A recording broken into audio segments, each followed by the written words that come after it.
Hey! Good day, good morning, good evening, whenever you're watching this. I am GAT720. How's everyone going?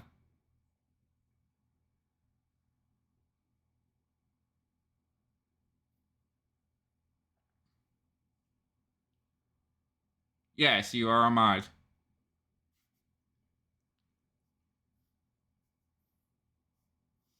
Yeah, my day is as I mentioned this in a tweet, my day has been a little on the bleak side. Like it's been pretty stormy. It's been pretty stormy around where I live since summer just rolled over. And like whenever like when it gets particularly like gray out, it just kind of I don't know why. It's just depending on the weather, it just affects my mood. Like I just feel a little like low energy, maybe a little bit on the downer side. I don't know why it does this. And like when it gets like sunny, and I get like a more positive attitude. But when it's not, I'm just like, bleh. It's weird. It's weird. It's interesting. It's weird how like weather sometimes dictates my emotions. Storms that came from the north. I mean, I don't know anything. I don't know where the weather's been coming from. I just know that it's like it's been pretty wet and gloomy out. But so far, it hasn't been like that bad. I mean, if anything, I think the only one that's suffering more than me is my cat. He usually likes to hang out outside a lot, and it's kind of hard to hang around outside when it's like mostly rain.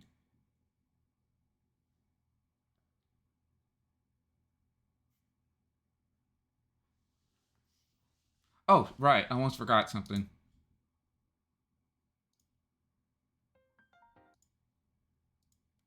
Just give it a sec. Oh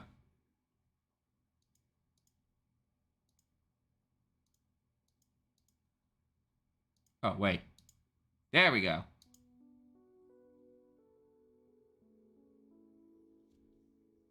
Now to just adjust the volume here. There we go.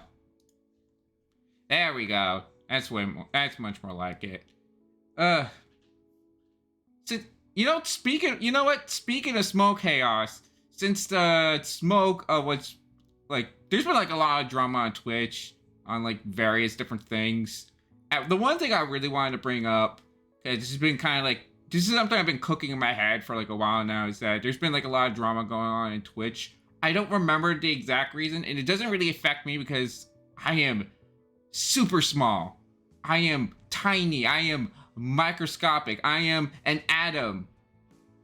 But yeah, for like a lot of like more bigger Twitch streamers, a lot of bigger Twitch streamers than myself, are kind of hurting a bit. I don't remember the specifics, but they're pretty much have to like they pretty much end up like losing a lot of money because yeah, you get like you they end up losing a lot of money because some people makes those bigger streamers use streaming as a source of income. They use this as a job. I don't know, like their main job, but yeah. Point is, they end up changing their policies, and a lot of them really didn't like that. It was so bad they ended up like backpedaling on some of those those changes. But I think they still kept one that still irks some people. It's gotten so bad that a lot of those big Twitch streamers are finding other avenues like YouTube or this site I never heard of until now called Kick.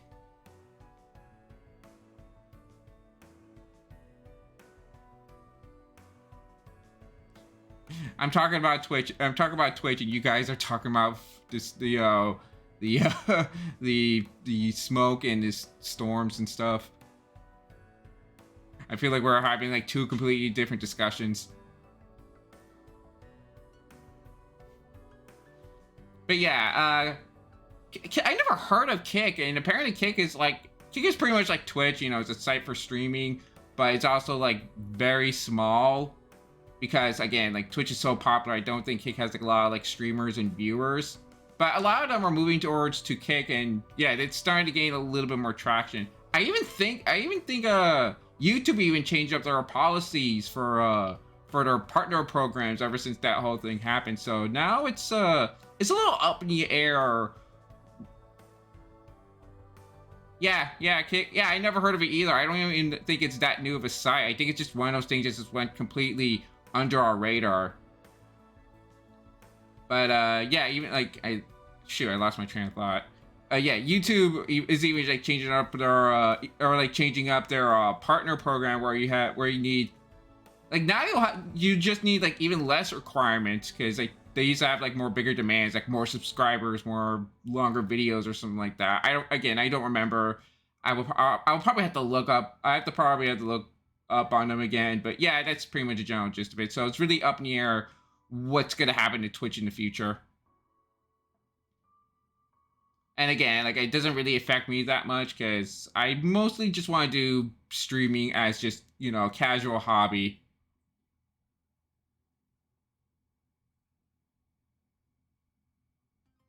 Yeah, that. And they kind of they kind of need to do the sponsorships and stuff, and for whatever reason, Twitch is not allowing them. And they did again they ended up changing those changes, but I think they still left one, which still like pissed some people off. And even if they even they went back changing some things, like they kind of already like lost their streamers' trust. Like they lost a lot of faith on streamers where they're like, yeah, you know what? I don't care what you do now, whether good or bad. I'm not gonna be like doing business at your side. I'm gonna be finding business somewhere else. But yeah, it doesn't really matter to me that much. I mean, it still sucks. Don't get me wrong. It still sucks for those people. I'm just doing this like for more casual experience and just doing this for fun. But yeah, it still really sucks. And I wish my best luck to those people that decide to, seek other, businesses. I guess find other like streaming sites. Like for now, I'm still gonna be hanging around on Twitch because some of the people I follow are still on Twitch. So again, we'll just have to wait and see if I end up deciding like moving to like YouTube or Kick or whatever.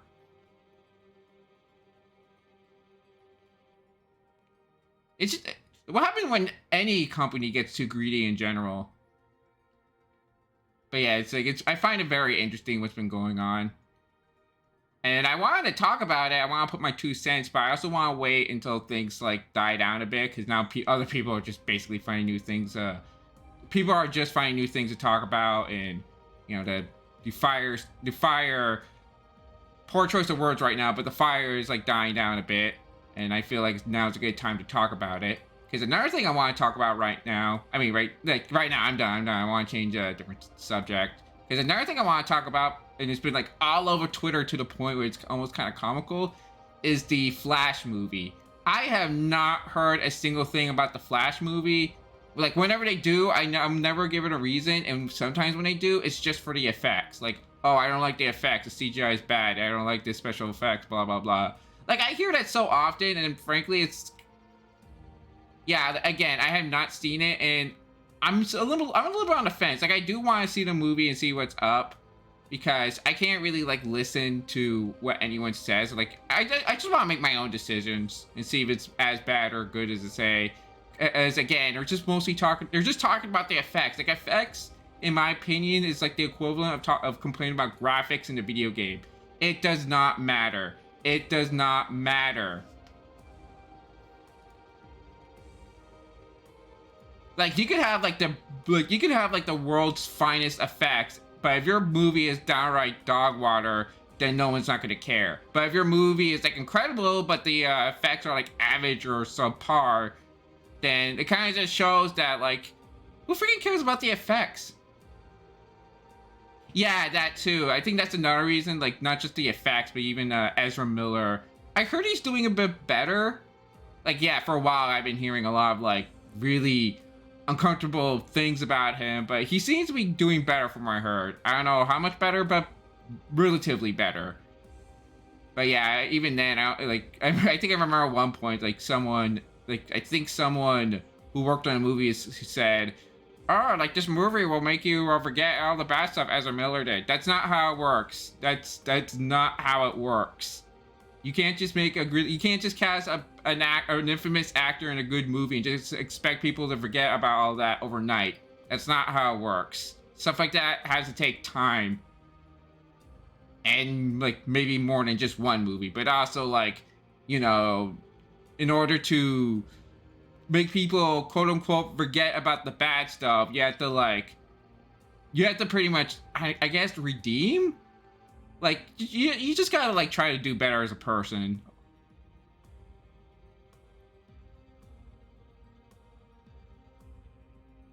Me Too? Who's Me Too? Sorry. I don't know. That's a name, or you just made a bit of a grammar error. But yeah, but I want to see them. I'm thinking to myself if I should see the movie or not. I guess we'll just have to wait and see. If I don't get to see it in theaters, maybe I'll see it at home. But yeah, so far when people are complaining about it, or just talking about the main actor and the effects, that's it. I don't hear anything about, oh, this is bad because it did this or it did that, or the writing is weak or whatever. My only gripe with the movie is that it has too much Batman. like I have a bit of a hot take, but I really don't care about Batman. Like there was a point in my life where actually no, let me rephrase that. I'm incredibly indifferent to the character, but for some reason, whenever I get into conversations about him, I just kind of lose it a bit. I just go completely unhinged. Like I think it has to do with the fact I spent a lot of time on the internet, and well, when you spend a lot of time on the internet, you hear a lot of things, and one of those things that for some reason that made me just snap was, you know, all the Batman stuff. Like, Batman's so cool, Batman did this, Batman was in that, Batman action figures, Batman video games, and it's just Batman movies, and it just kind of got to the point where I just kind of snapped. Which today, given like how superhero media is now, it's interesting how it's only just Batman that made me snap, and not like, say, Spider-Man or Superman or Hulk or Wolverine, whatever. But nah, it's just Batman. Which, to be fair, like, I think Batman has more of a streak, I want to say. Like, he had the Tim Burton movies, he had the 90s anime series that people still talk about to this day. I still keep getting videos of people like talk about like specific episodes. And of course there's the Christopher Nolan movies, I want to say. I think that's the director, Christopher Nolan. I don't remember. But yeah, those movies. And oh wait, wrong button. What else? Well, oh right, the Arkham Knight games. Right, the Arkham Knight games. Like, those people just absolutely are in love with those games, and okay, which is why they're so disappointed when that Arkham Knights game came out. That multiplayer RPG game. A lot of people were really upset about that one because it doesn't play exactly, like, despite being like a multiplayer version like the Arkham games, it doesn't play like the Arkham games. As a matter of fact, a lot of people kind of compared it to the Avengers game, which is very unfortunate. Minus the microtransactions, because funny enough, the game does not have microtransactions. All of it you can get in game, but I guess it's just how they did the RPGs, just what really killed it for some people. I mean, killed the hype for some people.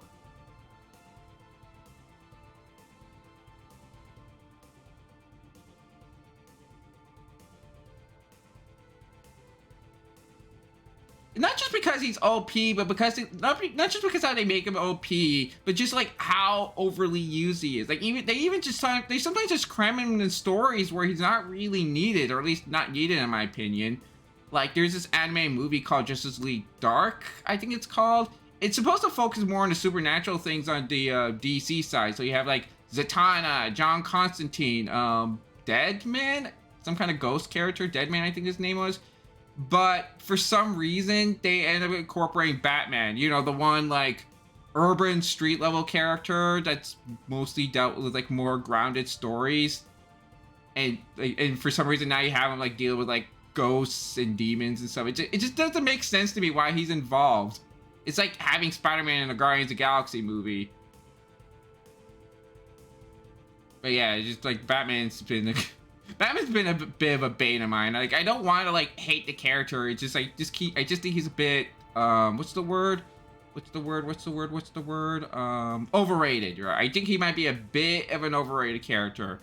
Oh yeah, it also doesn't help that, in my opinion, overplayed. That also works too. A bit of an overplayed character, and it also doesn't help that it feels like, to me at least, that DC tends to use them like a safety net. Like whatever DC did something bad, like, oh, we made a movie that was bad. Oh, we did a comic book that was really bad. We did a TV show that was bad. Those just use Batman as their safety net. Like, oh, we're gonna announce a new Batman something, and we're gonna have like this really cool person involved with the story. Like, I don't know, Guillermo del Toro or something. And then like they do, and then they release it, and everyone loves it, and then they go back making another huge mistake, and they'll do another Batman related project. That's what it feels like to me sometimes. I guess not to mention like Batman. I mean, I know I mentioned there's like a lot of like, you know, other superhero media, but I want to say that Batman has the most. I want to say Batman has the most. Like he has the most TV shows, most movies, most like video games. Even some of those games are based on like, you know, said movies and TV shows. And yeah, it's like he's just been in a lot of stuff. And most of them tend to be very successful. I mean, Batman has some really, really bad ones too, but he's also have like a lot of good things. He has more good than bad for him. Like, I think it also kind of overshadows a lot of other like stuff that goes around the time. Like, oh, there was also a Spider-Man 90s TV series a lot of people love, but again, most people want to point out like Batman because it's so dark and the characters like so cool, and all the stories are like, well, okay, I can't really say much about the story, but a lot of people really like how that show was done over, like, say, Spider-Man, which admittedly, like, even the Spider-Man show has some issues. Like, the Spider-Man show, funny enough, back in the 90s, like, it has some extreme censorship issues. Like, apparently it was not a problem with the creators. Like, the creators outright stated, like, oh, like, even though we had to do a lot of censorship, it didn't really bother us. But I think it kind of did kill a little bit of, like, the superhero action. Because apparently Spider-Man was not allowed to throw a single punch in the show. Also, just a funny thing is that when they introduced the Sinister Six in that show, they didn't call them the Sinister Six for whatever reason. They called them the Insidious Six. The 90s one.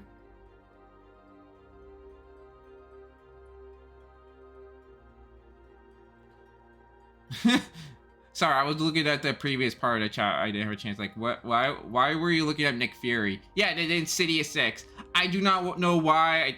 I just know it has something to do with censorship. Like maybe it was like sinister is like a banned word, like a bad word in another state or something. And they're like, oh, we'll just change it to the Insidious Six, no problem. I mean, you pretty much get the general idea, and it's not the biggest issue. Let's be real here, but it's a funny change in my opinion. It's a funny change.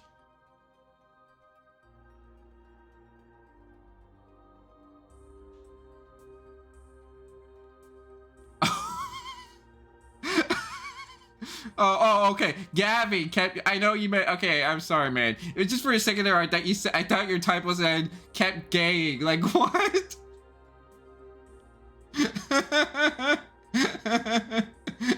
Superhero with the most kept gaying.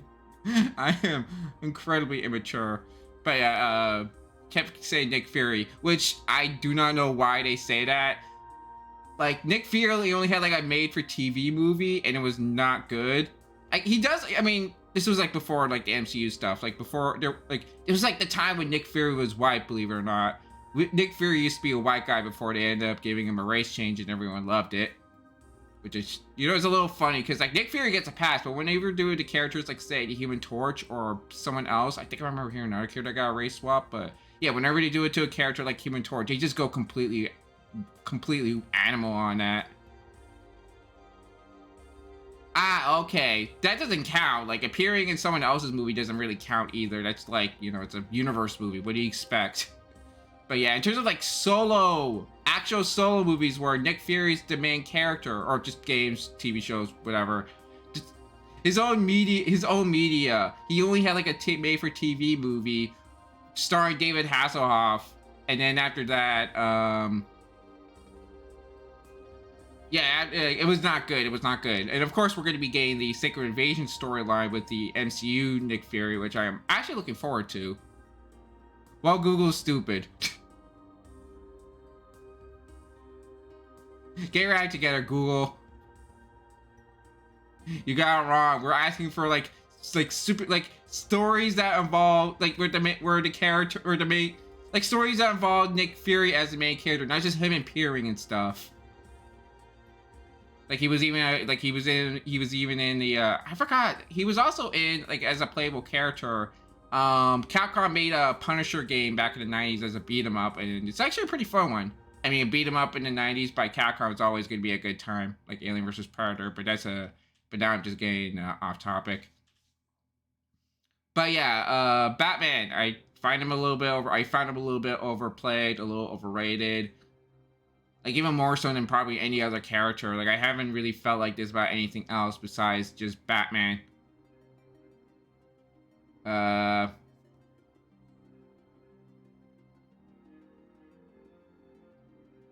I guess that's I guess the main point is it's just like Batman and oh right, now I remember, because yeah, in the Flash movie, because they use a lot of Batman, like we have the DCU Snyder Batman, I guess. I think there's a whole weird thing, especially I heard a while back that Ben Affleck was not going to be playing Batman anymore, and I'm just like, I really don't know what's going on with that. But then they also brought back George Clooney, the Burton Batman, and I don't know. Wait, sorry. They brought back. Oh yeah, and at the ending of the movie, spoilers by the way for anyone that's interested about the post-credit scene. I mean, I don't know if it's accurate, but I heard that George Clooney, aka the Batman for Batman Forever and Batman and Robin, was in that movie, which is something. I don't know why they wanted to draw a reference to one or more infamous movies, but okay. Yeah, they kind of got a little carried away with the whole over reliance on Batman.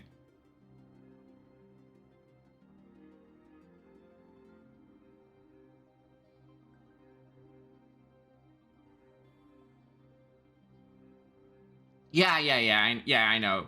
Like, I think they even like when they in the ultimate version of Nick Fury, they were inspired by Samuel Jackson, who plays the current MCU Nick Fury. Even at the time, when Nick Fury, Samuel Jackson, it's pretty bad when you mix up names between actors and the characters they play. When Sam Jackson heard about it at the time, he was completely chill with it. Like, he actually really liked it. There was a character that kind of looks like him.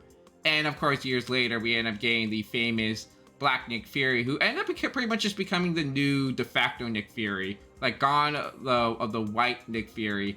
Matter of fact, I think I heard that in the comics, the white Nick Fury is actually the father of the Black Nick Fury. And before you say anything else, no, I do not know if like Black Nick Fury has like his own name and then change it because weird spy stuff. I don't know. But yeah, back on track with first albinoism. But yeah, going back to Flash, I heard one of the issues of that movie is maybe its over reliance on fan service. I never mind that. I never mind reliance on fan service. I mean, you can even say a similar thing about, I don't know, like Into Spider-Verse or Spider-Man No Way Home. But after looking it up a bit, because I remember I came across an article where they had more fan servicey stuff outside of Batman, of course. I don't remember what they were. But yeah, I can kind of see what they mean for, at least for Flash's case, where they kind of became a little bit too reliant. Like, oh, we just put all this stuff here that people remember. It will save the movie. By the way, I should probably mention that the movie is also not doing so well at the box office. Like, it was made over like with $200 million. It's only getting back like $25 million. That's not a good sign, for, at least for DC and Warner Brothers. But yeah, they had to they were gonna incorporate more characters, but they ended up not doing that for whatever reason. Yeah, so Flash. Even though I haven't seen the movie, there's a lot of interesting things to discuss about it in terms of like what people think about it, and like their weird ideas for that movie. Like when I first heard about Flash was basically going to be like DC's version of No Way Home, but with Batman. Because it's weird to have like your Flash movie, but your main selling point outside being a Flash movie is that we're gonna have like multiple Batman, and they're gonna be from Batman from like other thing from other movies, and I'm just like thinking, but why though? Did you really need to do that? That's like what if Doctor Strange, before he had his own movie and his own sequel, they introduced him into the Spider-Verse and just used him as a plot device to bring in Tobey Maguire, Andrew Garfield, aka the Sam Raimi Spider-Man from the early 2000s, and the Amazing Spider-Man from the mid 2010s, I want to say.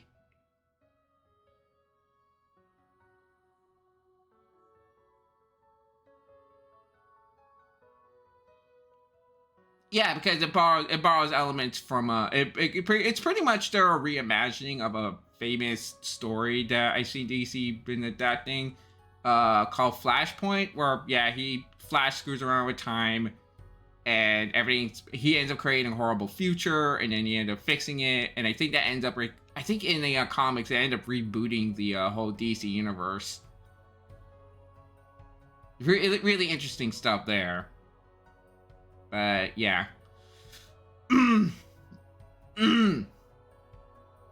Sorry about that. Been a little gassy again. I'm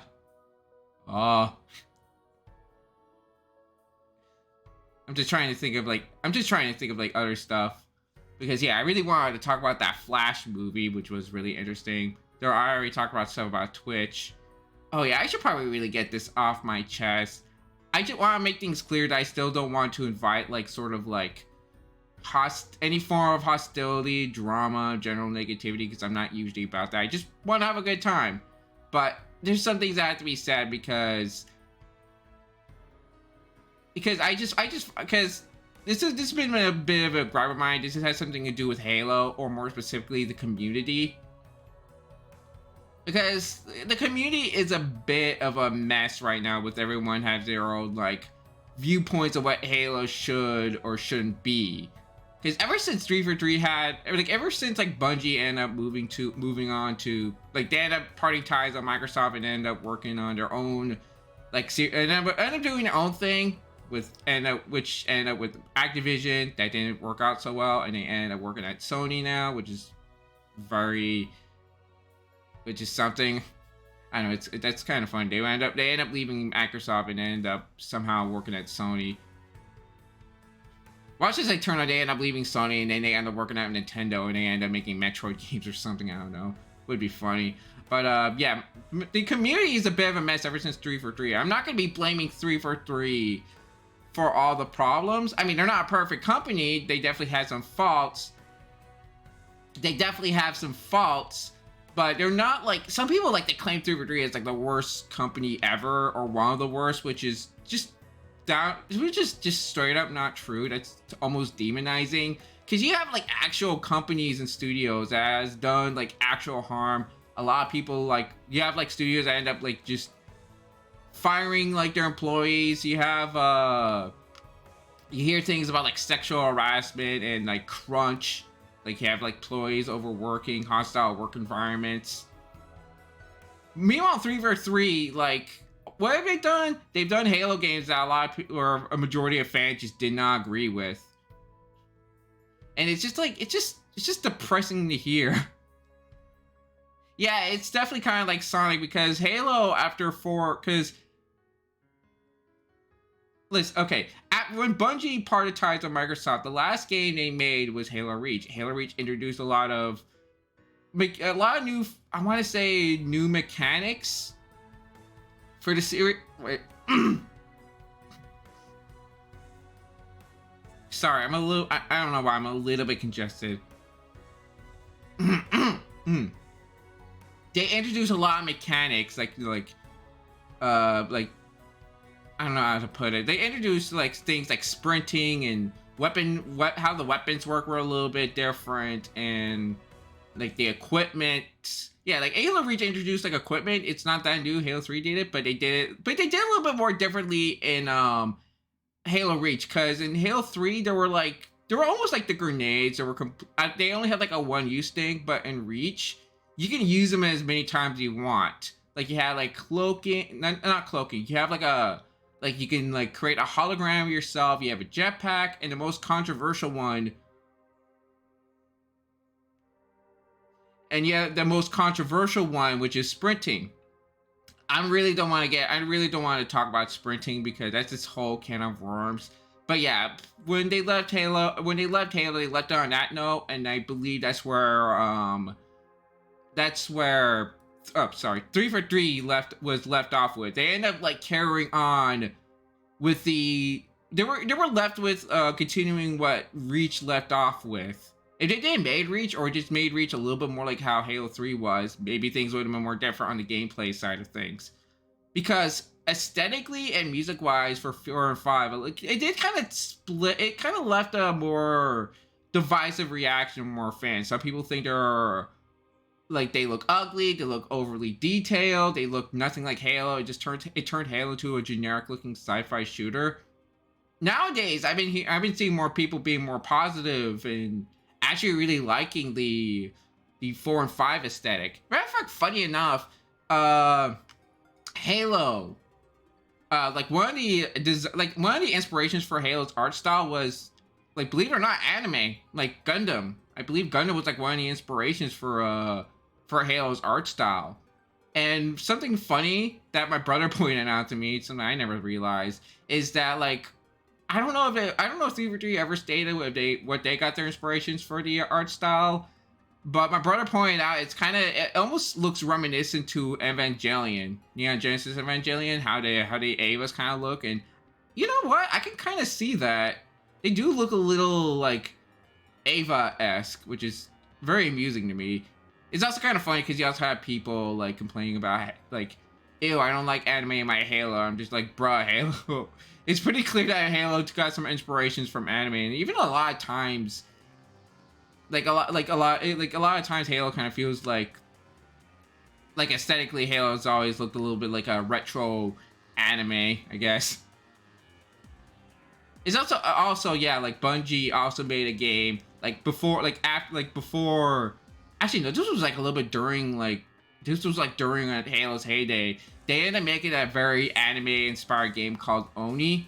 Oni looked very experimental, I guess. It was like a third-person shooter / beat 'em up game, like a combined shooting and beat 'em up elements. It wasn't very successful, but it did have developed a strong following. A lot of people liked that when Bungie did something different. It was also kind of very Ghost in the Shell-esque, maybe almost. I want to say maybe a little too Ghost in the Shell. Like, would this be considered a ripoff? I don't know, but it's still very interesting. I kind of want to keep talking about Halo, but sure, we can stop for a moment and talk about Penny Parker. What about it? Because if it's about I think are we talking about the movie version or the comic version? Because I already know a little bit of both about them. Like, yeah, I've been seeing a lot of memes on Twitter about Penny Parker, specifically the movie version. How they a lot of people want to point out how depressed she looks in this one scene. It's like, yeah, it kind of makes sense why she looked a little more dour in that scene, but I don't think she's depressed. I think it's just it's just you expect her to be more chipper in what's supposed to be a more serious moment. But anyway. No, it's fine. What is it?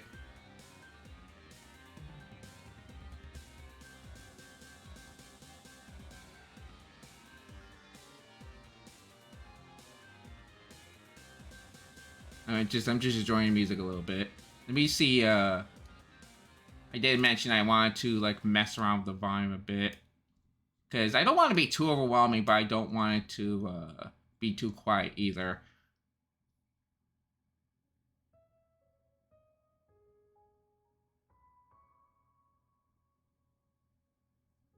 Yeah, like I said, there was a comic book version, which obviously I want to say predated the movie version. Like it's where the movie version's from, and it's clear that her comic was very much inspired by anime. Like there's a scene in the comic, or a page in the comic, whatever you want to call it, I guess, where they did make references to where some of the students in her classroom like are references to other anime characters, like I think Asuka, Shinji, and even Simone from Gurren Lagann.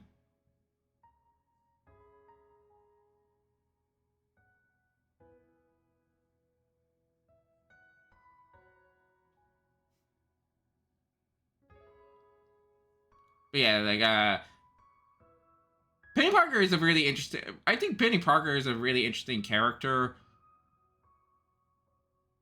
I don't know what to. I don't know what else to add on that. I guess whenever you have like a sort of like anime, when you put an anime twist on like something that's recognizable, like Spider-Man or Penny's case, Spider Girl, Woman, whatever, I always find it kind of interesting, and how, especially when it's done really well and it doesn't feel a little, it doesn't feel cringy or pandering.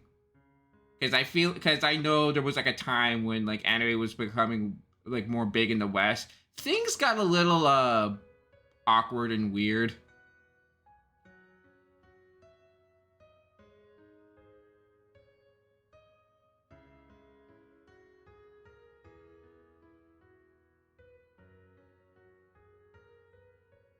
Oh yeah.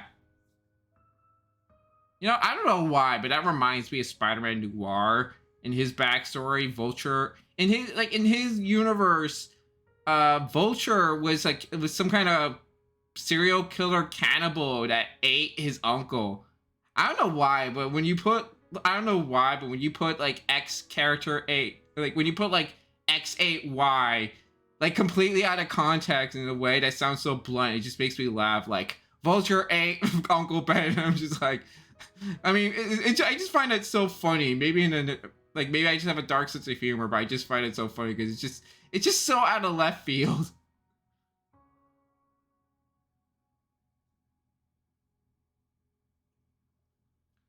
But yeah, like Halo definitely like lend its what's the word, like lend its I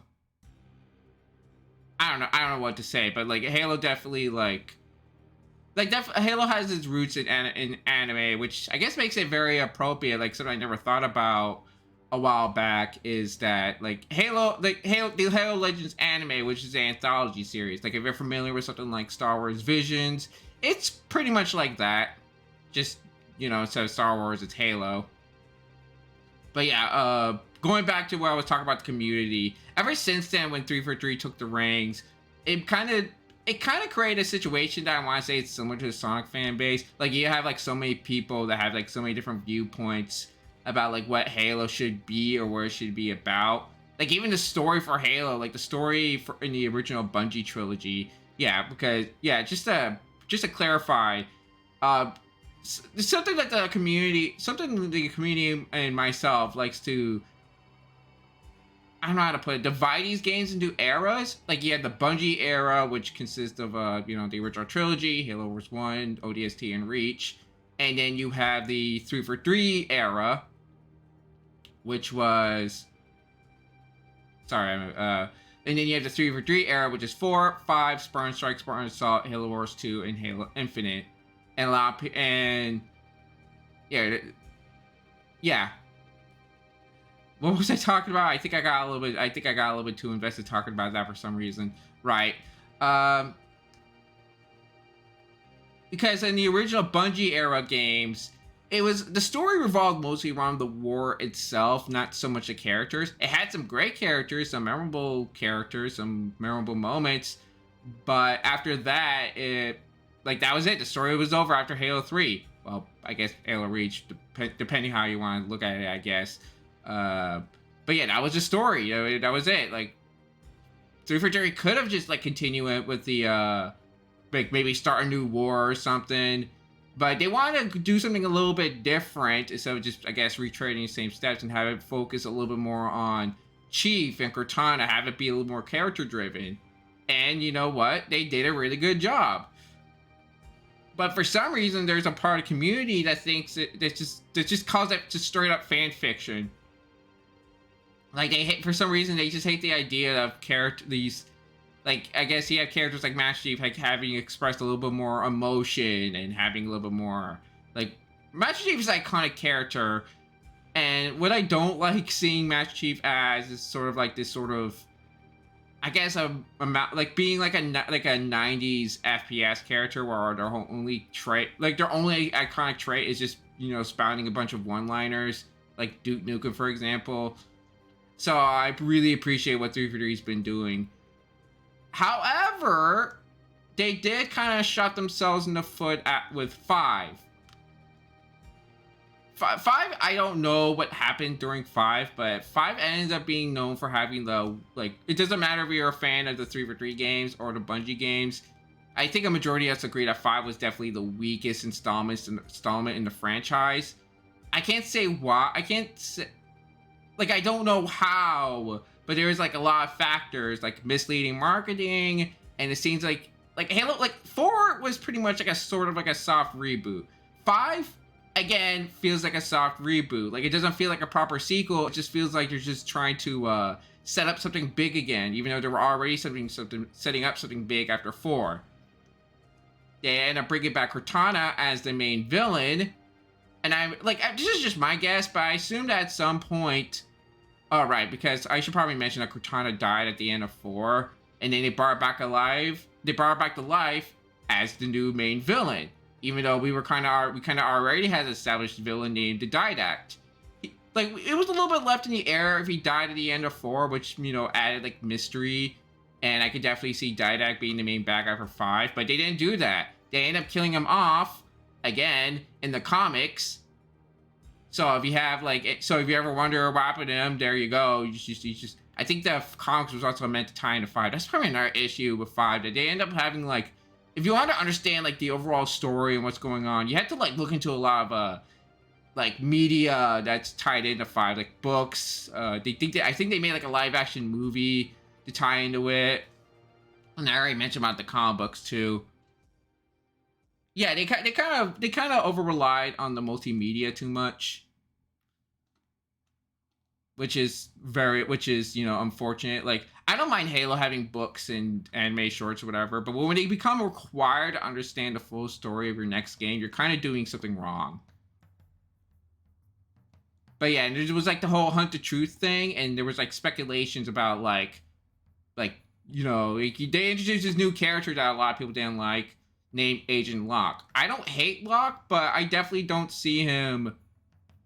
Like, I think they were trying to do something similar. Like, for Halo 5, I think they tried to do something similar to Halo 2, because in Halo 2, you had 2 main characters to play as, Master Chief and the Arbiter. And I think they wanted to do something with that, but the problem is, Locke wasn't as cool or interesting as the Arbiter. He could have been potentially been cool, but he there was like nothing for him. There was barely anything for him for his story. Halo 2 was also like especially weird in gameplay. Like, people had issues like how Halo 4 played, when they introduced sprinting and some of the equipment stuff, and like the introduction of the Promethean weapons, which I heard added like some redundancy. They're like really good weapons, but maybe too good. Like, you had the regular shotgun, and apparently the Promethean version of shotgun, it's like, okay, then what's the difference? What's the point? I might as well just use the Promethean shotgun and just completely forget their shotgun, the normal shotgun existed. But in Halo 5, I know for the fact in the campaign, and fun fact, one of the people that worked on Halo 5's campaign was one of the same people that did Star Wars Republic Commando, a game that I'm also hoping to stream at one point. Which might explain, because in Halo 5, you had AI buddies with you throughout the adventure, named AI buddies, not just like standard Marines, and some of them are supposed to have some of them you're supposed to be very familiar with. Like, you have Blue Team, which is Master Chief's old Spartan buddies.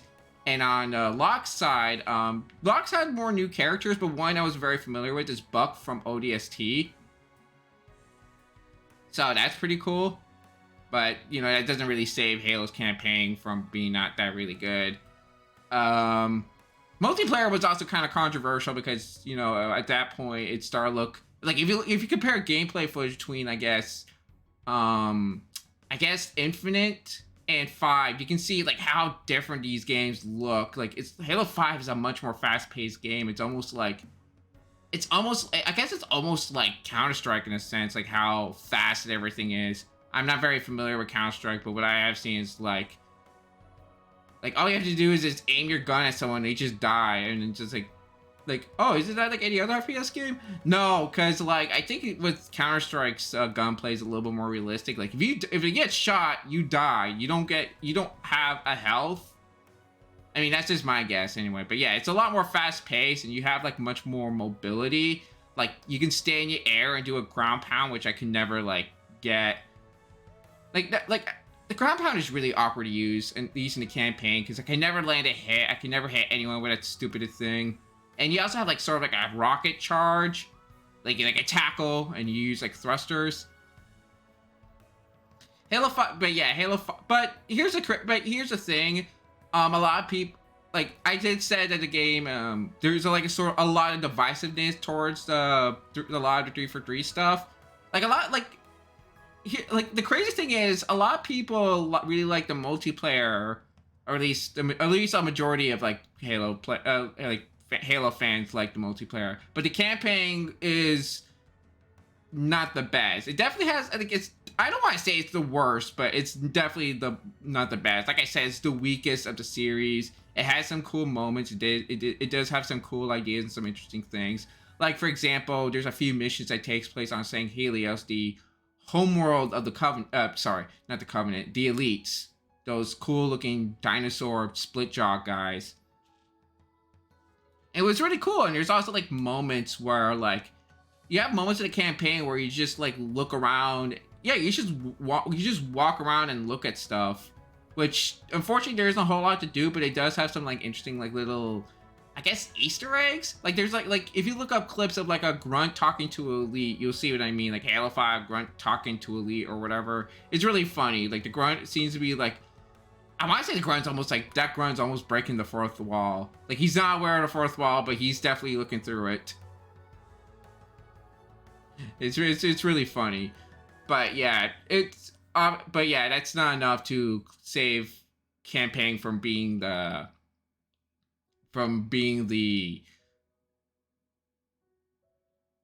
yeah, it doesn't really save the campaign a whole lot. I didn't know what to say. It's just the campaign's not really great.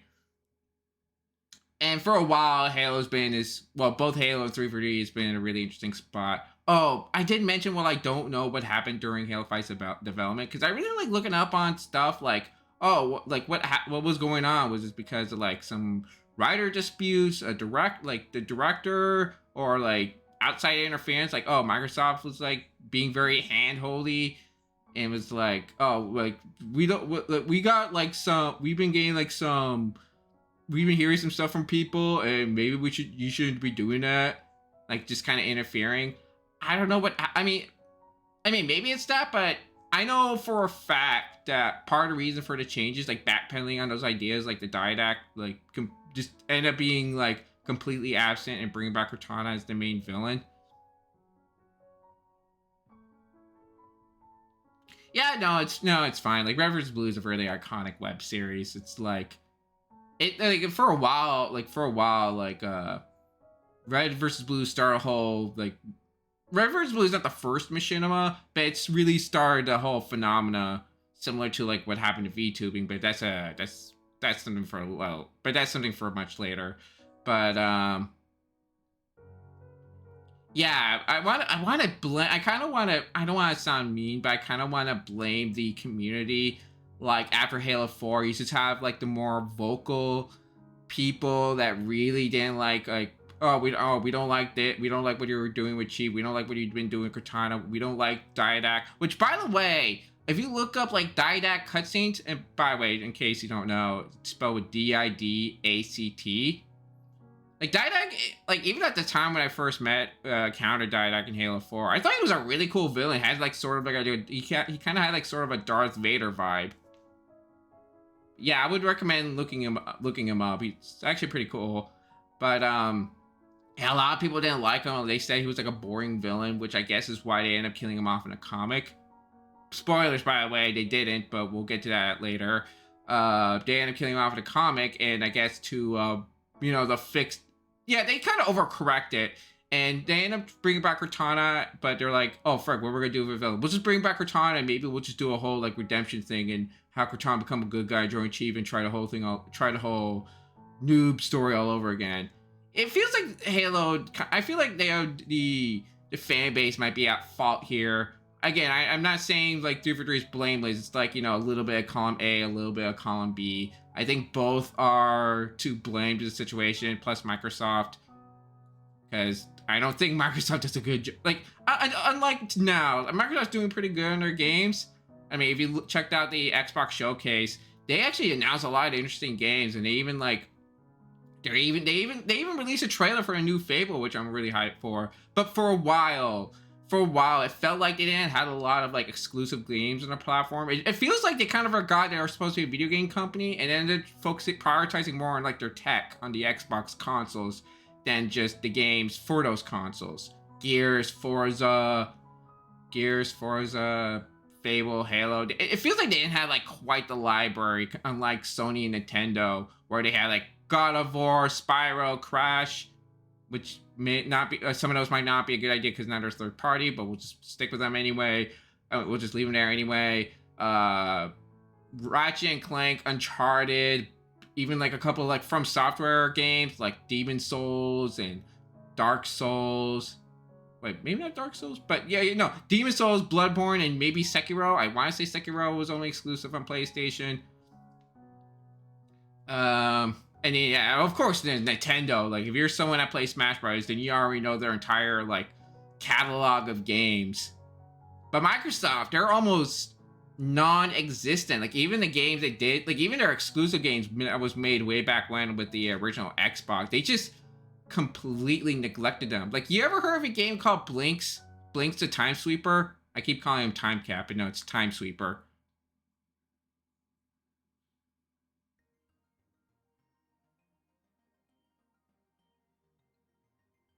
No, not Blinx with a K, KS. Blinx with an X.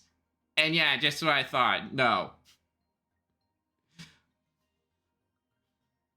Yeah, Blink spelled with an X. But yeah, like, see what I mean? Like, at some point, whenever they start, like, when they do develop their own original IPs, but I guess when they don't do well, they just completely just forget about them and just prioritize on games that did do well, like Halo, for example.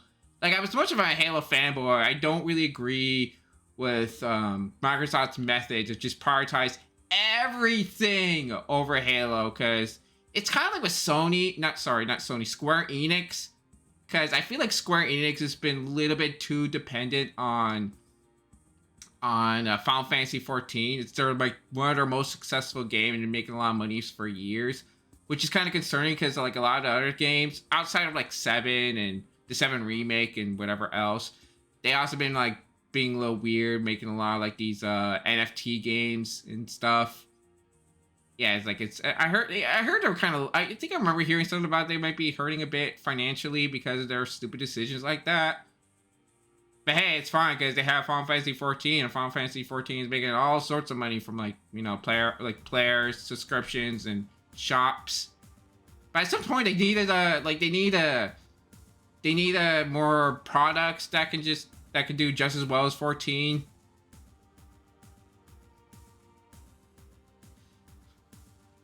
Okay, I guess just to make us just to explain a little bit about Blinx, just for a brief. Blinx was like Microsoft's first attempt at making like a mascot platformer, like your Mario's, your Crash Bandicoots, Banjo-Kazooie, blah blah blah. And they even got like some people who worked on the Sonic games to make Blinx, or at least like no. They had like the guy who did the character designs for Sonic for Blinx. Yeah, but yeah, like this was, I want to say this was a little bit before they decided to make Master Chief their face of the platform. Like they were just trying to I want to say Microsoft was just trying to figure out what they want to do for a mascot, and they end up getting like a first attempt was like Blinx, and Blinx. Here's not a whole lot to say, especially I never played them, but yeah, it was certainly a game, and it had a sequel. The sequel is weirdly a little bit more edgier compared to the first game. I want to say that was just a product of the times. There was a lot of games in the early 2000s that, like a lot of cartoony games that try to be like a little edgier, a little more mature. sometimes just having like downright like adult I don't know what to say, adult juvenile. That sounds a little that doesn't sound right. But a lot of like juvenile humor involves like, you know, like weird. I'm afraid to say it without like getting myself in trouble. But you know, a lot of weird juvenile humor. Yeah, something like that. Although I guess maybe Conquer might not be a good idea, good example, because that was like a little bit. I want to say that was like the late '90s. Because I'm talking about games from the early 2000s. But yeah, Conquer is like a good example still. Conquer is like a good example. You have sometimes you get like weird cartoony games that sometimes have like a lot of like adult humor. Not to say that the Blink sequel had that. I'm just saying it had like a bit more of a darker. It had a bit of an edgier art style. Blink's had like he still had roughly the same design, but there was also something about him that was a little bit different. He even had a scar too, because you know, edgy.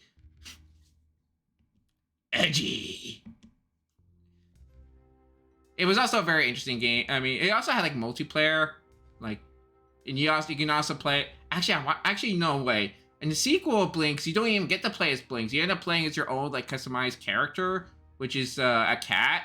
And in the Blinks games, they also established these enemies that these pig guys that they're kind of like pirates. But in the sequel, you can also play them too.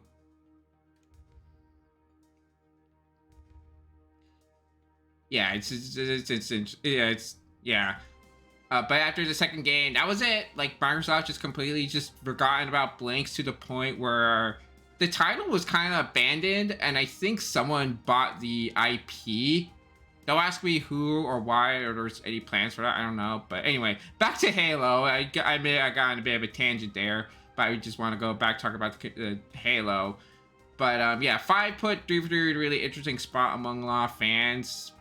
Especially fans of the campaign and the overall story of Halo, like myself. I didn't hold anything against them because I know there was probably something that was going on in development that didn't end up going for the game's favor. I think I did remember at some point, like halfway through the game's development, like one of the lead writers or the director ended up leaving. When you have like people at like a high position, or at least sound like they have a high position leaving, you know that doesn't bode too well. But yeah, that kind of left 3 for 3 in an interesting spot for a while until Halo Infinite. They announced Halo Infinite. Halo Infinite came out, and a lot of people did like the campaign. Like it really did felt like not just the campaign, but also just the gameplay.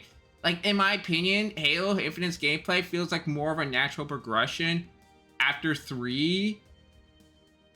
Yeah, actually, no. Like, Halo Infinite just feels like a natural progression after 3, where 4 and 5 felt like a natural progression over Reach, which Reach gameplay was already pretty divisive at the time, because they introduced a lot of, like, Bungie introduced a lot of weird things at the time. A lot of people compare the Halo Reach's gameplay, and I guess to extend 4 and 5 to Call of Duty's, which is probably not a good thing. Like, I'm not gonna, like, rag on Call of Duty, but it's probably bad when your game feels a little too close to a different game. I guess. Maybe. But, yeah, when Halo Infinite rolled around, and I feel like it feels more like a natural progression of 3's gameplay, which a lot of people really enjoy. Like, it's not exactly one-to-one, but that's the point. Like, just think about each Halo game, regardless of what you think is good or bad. Each one feels different, whether it's how I don't know, the gravity of the games, or how the gunplay feels, or the physics of the vehicles, or like even like smaller things like in Halo 2, the rocket launcher can home in on vehicles, and you can dual-wield needlers, but in Halo 3 you can't dual-wield needlers, and they keep introducing other weapons that just feels like gimmicks, like spikers and maulers. And missile pod launchers, and a lot of weird. Halo 3 actually had like a lot of like weird additions that I don't know if it really add anything to the gameplay. Like I mentioned, like Halo 3 introduced equipment, and some of them are pretty useful and helpful, while others are just downright just weird, and I do not know why they end up including it. Like for example, they added a flare, and what the flare does is it blinds you. Like it's. I don't know how to put it. It's like it glows really brightly, like a really bright bright light bulb, and it blinds everyone, including the guy that deploys it. So not only your enemies can be blinded and be affected, but so can you. So I don't know why that was a good idea. It was also something you could just throw. Maybe it would have been more useful if like you could throw it a little bit further, because it doesn't have like a long throwing distance. So it's like you just drop it and then you just blind everyone, friends and enemies alike. And it's like, why would they design it like that? Another weird thing is the radar jammer. The radar jammer has a cool concept, because it messes with your radar. Like you get like a bunch of red dots in your radar. You don't know what is just, you know, what is from the radar jammer or what is actually your enemy. But again, it also affects you too. They just have like these equipment that it doesn't really benefit everyone. It doesn't benefit anyone. Like I want to say the most useful ones is the bubble shield and the regenerator and the energy drain. That's about it. I guess there's also the mine, but I feel like the mine's a little more situational. It's more effective for vehicles, like you're about to be chased by a warthog or a tank. But yeah, Halo Infinite, I feel like it's a more natural progression after 3. Like even with the additions like sprint and clambering and whatever else I can't think of, like they have a lot of fun equipment in that game. Like you have like a dash, you have a grapple hook, you become invisible. Well, okay, in the campaign, you do. Okay, wait, hold on. Sorry, that's not okay. The invisibility thing is not an equipment. It's like a power up. It's a little bit different. But yeah, you have like deployable shields. You have a repulsor. I think that's what it's called, where it acts like a way to deflect projectiles. Like if someone aims at a rocket at you, or even like try to throw a plasma grenade, you can use a repulsor and it'll just go bounce right back at them. It's a really fun way if you know how to use it. Sorry, I've been talking so much. I think I'm starting to. I need a water break for a moment. Oh shoot. Nope.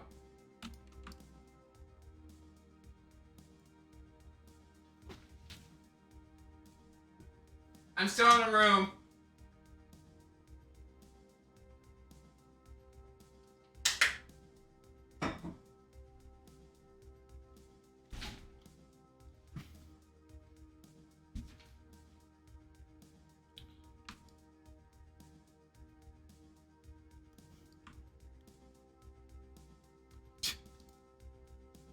Yeah, I was like really thirsty. I don't. But yeah, I feel better now. I guess I can see why like a lot of VTubers like to use the hydrate meme.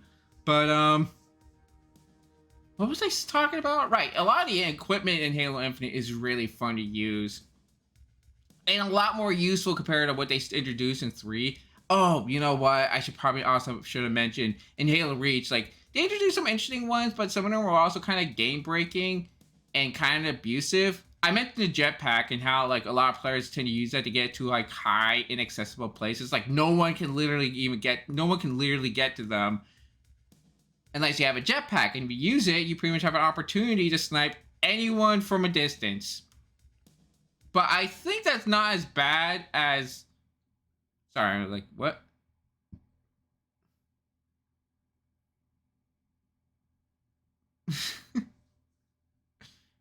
Yeah, that was my camera. I'm really impressed like how the range of the camera is. That was a little weird. I probably should have whatever. It's not important. The most I want to say the worst and most abused equipment in that game is the armor lock. The armor lock makes you invincible. You can't move with it, but nothing can harm you. And players spam the living hell out of that thing. That armor lock pretty much became immune to community because it just kind of like it puts you in a position where it just extends the fight. Like it kind of kills the flow of the gameplay. Like you come across a player, you're about to like take them down with like an assault rifle or whatever, but then they just armor lock and they just sit there for a long time, and you're just like, as long as you maintain distance, it can't harm you. Because when you go out of armor lock, I think it caused like a sort of like, I don't know, a little like not charge, but like I guess explosion. I don't know, but it damages your opponent. But if you maintain distance, you should be fine. but it's annoying because then you're just pretty much stuck there waiting for that guy to get out of armor lock, and it's just like it's just very annoying to deal with. It's funny, especially when you have two people have armor lock and they're just going like in a they're just armor locking, spamming each other like armor lock, armor lock, armor lock, armor lock. I think it's also kind of funny because I want to say it predates the superhero landing meme. Like if you're familiar with the superhero landing, I would recommend looking it up. It's pretty much like when you have your fist pounding the ground and having your one knee touching the ground, and you do that every time. And funny, and that's kind of like the animation for the armor lock. You just slam your fist in the ground. It feels a little extra in my opinion. Like even for Halo, I feel like it's a little extra. It's just kind of funny. Like I don't know what you could have done for armor lock animation, but probably not the superhero landing. But yeah, but in Infinite, all the equipment feels balanced. They're fun to use, and if you know how to use them, they can be very effective. Also, I guess it also helps that they have a limited use. like if even they have something like even for like the grapple hook, you can only grapple hook like say 2 or 3 times, and that's it. You can't spam it, which is probably a good thing that you can't you can't just like hold it for the rest of the match. It just go pretty crazy. Just go wild with it. But in the campaign, you have pretty much unlimited use. How they handle equipment in campaign, Halo Infinite's campaign is really cool. Outside from being unlimited, you can upgrade them to the point where you can do some crazy stuff. Like the grapple hook, you can have if you hit an enemy with a grapple hook, they can get electrocuted. And if you have it all the way to max, you can do like a sort of like not a ground pound, but like some kind of like really strong kick that can one-shot most enemies. It's really cool. And what's even cooler is that they even introduced the upgrade version of the equipment in Infinite. Only in specific game modes, though. Only in specific game modes. If you're expecting to see something like that in, like, say, Vanilla Slayer, no, you're not going to see that there. Maybe in a different game mode.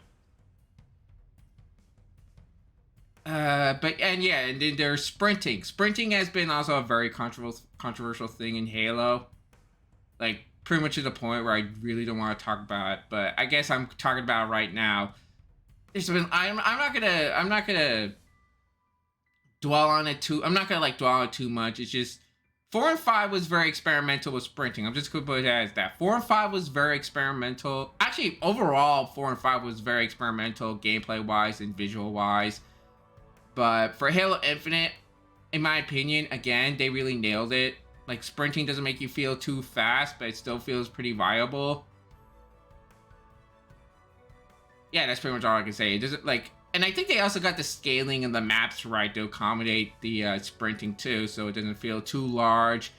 And I think I remember at one point someone say it kind of makes the vehicles pointless because how fast you move with sprinting. I think that's a bit of hyperbole, but I can kind of get what you're saying with that. And even they even like introduced some like completely new weapon sort of archetype. Because with Halo's weapons, excuse me, sorry about that. But with Halo weapons, they introduced like I want to say we had like I don't know how to put it, like. You know, on RPGs, you have like fire weapons and ice weapons, and they are more effective on like monsters that have like, oh, it's a fire type monster, I'll take it out with an ice weapon. Oh, it's an ice monster, I should take it out with fire. In Halo, it's a little bit like that. You have like energy weapons or plasma weapons that's good at taking out shields, like it completely shreds them, but it takes a little bit longer to kill someone, you know, when they don't have their shields up. Unless they're a flood, but that's a different topic. But that's different. But you have like kinetic weapons, bullets. While they take a little bit longer taking out shields, they can absolutely destroy you. Unless they're a shotgun, where it doesn't even matter if you have a full energy shield; it'll just take you out in like 1 or 2 shots. But yeah, it has a really interesting. It has a really interesting. No, I want to say unique system in terms of like how weapon damage work. Compared to like at least other like FPS games or even sci-fi shooters, and then I think at Halo 3 Bungie did try to experiment by adding in like fire type weapons, like they introduced a flamethrower and napalm, and that's about it. And I want to say napalm was a little bit more useful, but a flamethrower, not so much. I don't know. Like my only time using the flamethrower was in the campaign, where I was in the flood centric missions, and you think using a flamethrower against a horde of zombies would be fun and useful? It's not. It just make it it's kind of useless against a flood. Weirdly enough, like I would have been better off just using like a energy sword or plasma rifle, but right, Halo Infinite, they introduced shock based weapons. They introduced I forgot what they were called. It was like a shock pistol, a shock sniper. I mean, we'll just categorize them right now for now as the shock pistol, shock sniper, and Tesla grenade. I want to say that's like the only thing I remember. Oh right, the pistol was called a disruptor. I think that's what the pistol's called. I don't remember what the shock sniper was. But yeah, they introduced a new type of weapon, and I think they filled a certain niche because I don't know if you guys are familiar with this. The plasma pistol had a really unique gimmick, I want to say. Maybe not gimmick, but you know, it was really useful against vehicles. Once you have a fully charged, it can stop a vehicle working for like a few seconds, which will give you a good opportunity to, like, I don't know, get some distance or hijack the guy or whatever that comes to your mind. It's also really good at taking out shields, which thankfully it still does in Halo Infinite. But what it can't do anymore is taking out vehicles. That was like reserved for, that was now changed to the shock weapons. Now you use shock weapons to take out vehicles, not like destroy vehicles. Well, maybe depending, like if it's a flying vehicle, like the Hornet, and it's like over a bombless pit, and you destroyed it that way. But I meant like just completely halting them to help out. They fill in that niche that the plasma pistol had for like a really long time, and I think it was a really cool decision to make. It also doesn't really make that much sense to begin with. Like maybe there's a lore reason why the plasma pistol can do that, but if you really want to get at the lore accuracies, the plasma pistol would theoretically be one of the more devastating weapons. Because remember, weaponizing plasma is like weaponizing the sun. And if you aim something like that at someone, a fully charged plasma shot will just take out like someone's upper torso just completely. It will just be like a pair of legs. Plasma weaponry can be very scary, theoretically. Very scary. And the shock weapons, like going back to shock weapons, help fill in that position that was only occupied by the plasma pistol. They're also just fun to use. Like they feel good. I use some of them in the Infinite's multiplayer, and they're really fun, really helpful. They did make some changes recently, because apparently, like, they also did a little bit of damage over time. That's probably another important thing to bring up. They did damage over time too. So not only they can take out your shield, but if they still linger on, they're going to be taking out your health and possibly kill you. They end up making changes to that because Halo Infinite, as much as I like it, I know it's not a perfect game. It has a bit of a case of spaghetti coding. I'm not going to get into much detail about the engine, but they made a big deal about how the engine was supposed to be like super special, awesome, but it's actually just like a modified version of the same old engine the Halo game's always been made on. And of course, the older the engine, the more complicated it gets. It's kind of similar to how Bethesda games, like specifically Fallout and Elder Scrolls, ends up becoming out so incredibly janky, almost to the point where like you might see some really funny like clips of like, I don't know, NPCs just going through the floor, or like, I don't know, you just shot them with a gun and they end up flying like hundreds of feet in the air. Halo Infinite has been a really interesting spot in terms of engines. But yeah, and it's because of that the damage over time for the shock weapons haven't been very consistent or like really reliable. Like they're like at some point I'll probably go back to it once they, you know, fix a lot of the other issues. But until then, the shock weapons are in an interesting spot. They're put in like a unique position compared to most other weapons. Because in my opinion, most of the other weapons are fine. This is the shock weapons I feel like they could use a little bit more tweaking, or at least, you know, just like they probably didn't need that much tweaking. But for the case of Infinite specifically, it still needs a little bit of adjusting.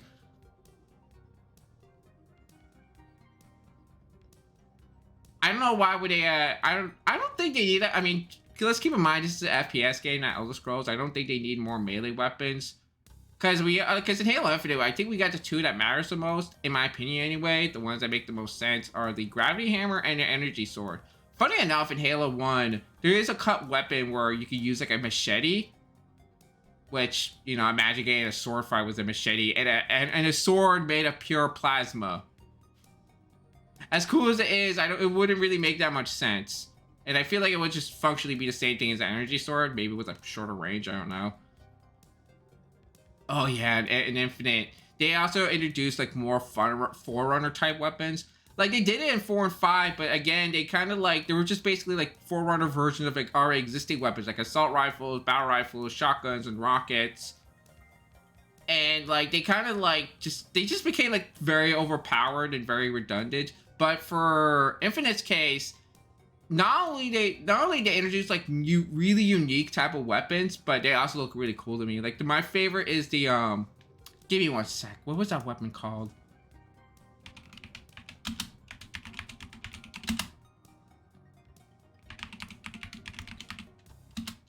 Yeah, I'm just looking it up because I cannot, like, it's one of my favorite weapons in the game, and I want to make sure I had this memorized. Shoot. Nope, not there. Nope. Nope, nope. Wait, is that? No, that's not it.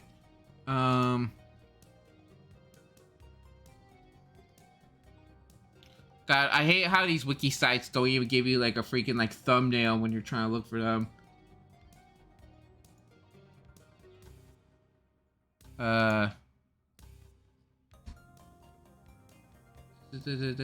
Okay, I think I found it. Okay, yeah. There we go. Sorry about that. The Heat Wave. The Heat Wave is my personal favorite Halo weapon.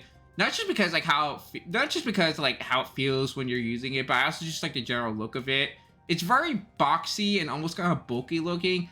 That's like always been my favorite like design trait for a weapon. Just have it be bulky and just big. I don't know. I like big, chunky looking weapons. I don't know.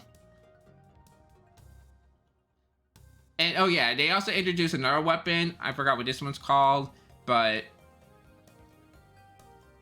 yeah, I'm not gonna try to look it up. But I do know that it like you know what? I'm sorry. I'm getting a little bit all over the place because the Heat Wave, how the Heat Wave works is, I want to say it's almost akin to a shotgun, except it doesn't really matter if you're, you know, close to someone or not. It's a little, it kind of fires like multiple little projectiles at once, and you could have it set.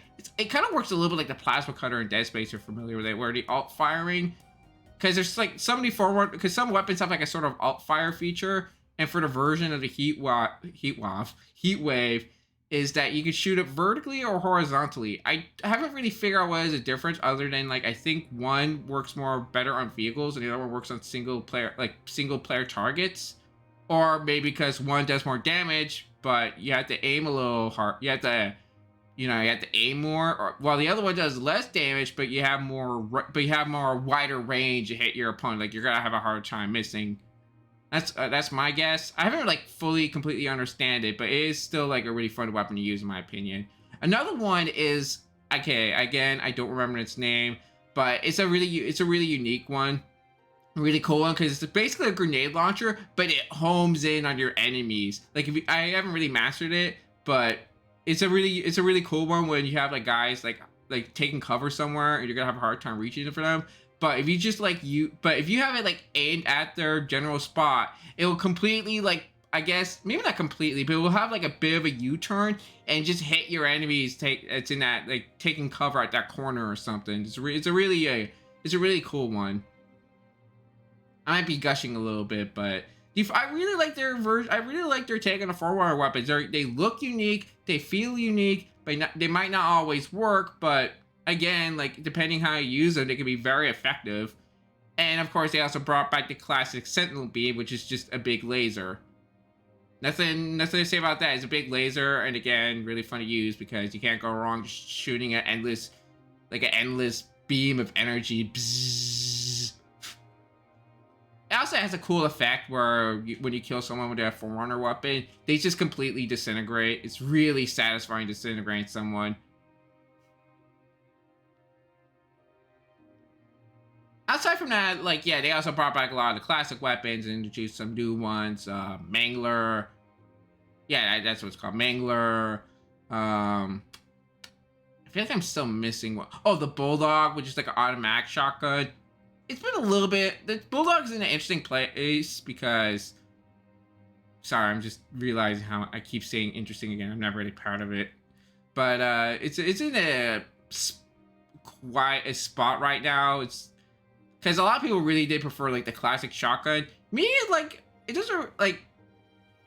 I don't know, because I don't like. I do like a lot of the Halo classic weapons, but I also don't mind seeing something new and a little bit different.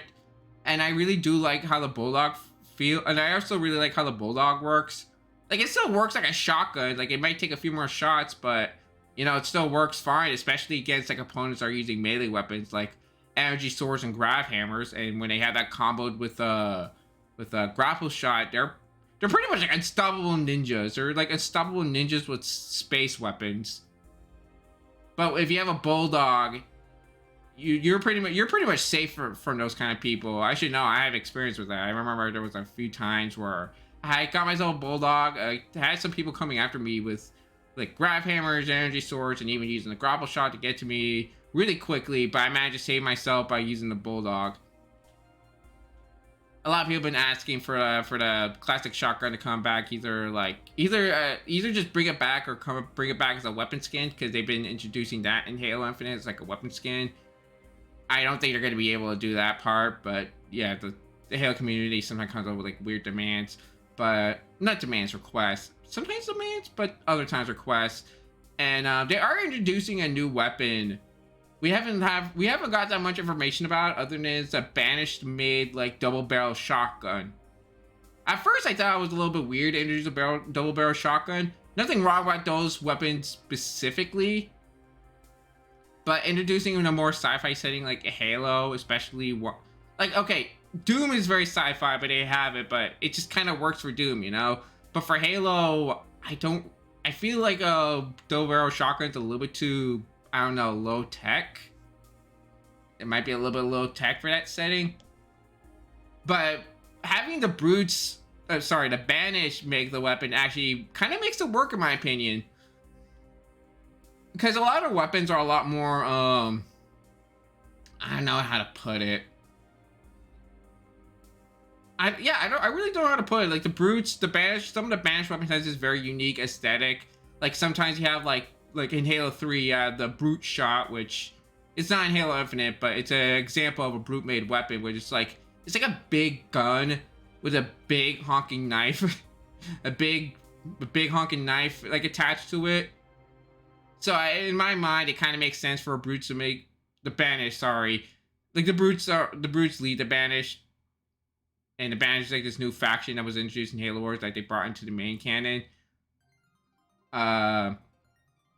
Yeah, and it just makes sense that these guys will be making the weapon. It makes sense that these guys will be making a double barrel weapon. And what's cool about it, it does have a unique melee feature.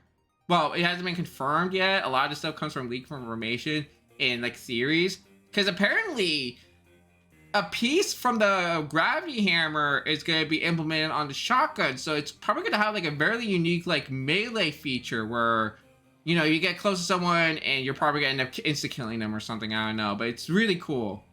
I'm really looking forward to that whenever they introduced it.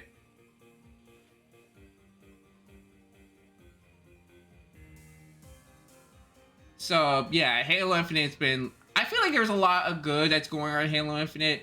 It's definitely not a perfect game. I know it does have like some genuine issues that, you know, 343 is doing their best at trying to fix.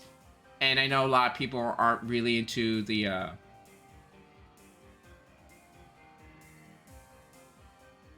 oh yeah, like people had some issues with because it's also okay, I think Halo 5 did it, but Halo Infinite also introduced, one sec.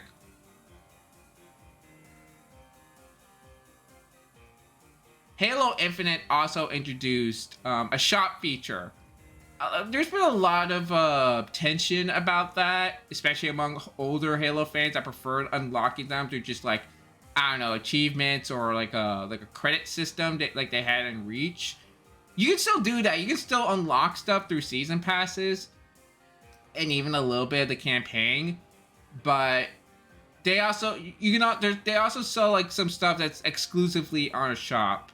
I'm not really a for or against it. It is how it is. It's done. So yeah, it's a trend, and it's just I just got used to it. I'm not particularly upset about it, but I'm not particularly excited about it either. What matters is right now is how they handle it, like whether it's for the pricing or like the stuff they sell are even that interesting to get to begin with, or even like I guess even like people even complain about the UI for the shop. It's like a little bit like weird. And they have been making like improvements, like for example, if you like, I'm just trying to figure out how to put it in the words. If they have something available to shop but you missed it, now that's it. You can't get it. You're stuck with like whatever else they're selling to shop. But now I think they made this update like a few months ago. I don't remember when, but now you have the option. Like it doesn't matter if you missed in the shop because now you can still buy it. They'll still be there. Even if you missed it. I don't know how to put it, but even if they're not available at the shop menu, you can still buy them, no problem. Like if there's like a coating or a helmet that you wanted to get, you can get it, no hassle free. I'm trying to think what else. I think there was something else I wanted to bring up. I know I kept bringing up the shop, and now you can buy like stuff that was at the shop but no longer. Yeah, actually, no. I want to say that's about it because I personally like that we'll be able to I think it's a good way to eliminate FOMO, which is the fear of missing out, and also just like if you just weren't there but you kind of kicking yourself not getting the piece you want, you can get it right away. I actually did spend a little bit of money in the shop only for a few things. I got myself like a chest piece, a cool helmet. What else? The chest piece. All right, because one of the shop items is like a pair of gloves. I forgot what it was called. I think it was like crystal, and it's a reference. The description for the gloves. Oh, I think I know. I want to talk about, but first, I want to talk. The gloves description is a reference to Final Fantasy XIV. There's a Final Fantasy XIV reference in Halo Infinite. One of my favorite games, referencing one of my other favorite games. That's really cool. I think it went on lines of like, feel, hear, think, something like that. But the unfortunate thing is, this is something I wanted to bring up that I just remembered. It's part of a pack. I can't just buy the items individually. Like, there's a pack that came with like a set of gloves I want. I can't buy the gloves separately. I have to buy the whole pack. Like, it came with like shoulder pads and maybe some coating or something. It came with other stuff, but I'm just not that interested. I just wanted to get the gloves. Like, I wouldn't mind still paying money, but like, it's just the options. I just want the option of buying like individual pieces rather than just getting the whole set that I'm probably not going to use. Like, I'm not going to be using the gloves either way, I guess, but I still wanted to get them because it's cool to have. They're just cool to have, I guess. Like, I'm already satisfied with how I made my Spartan, but yeah, there's some pieces I still want to get just because like they appeal to me in a certain way.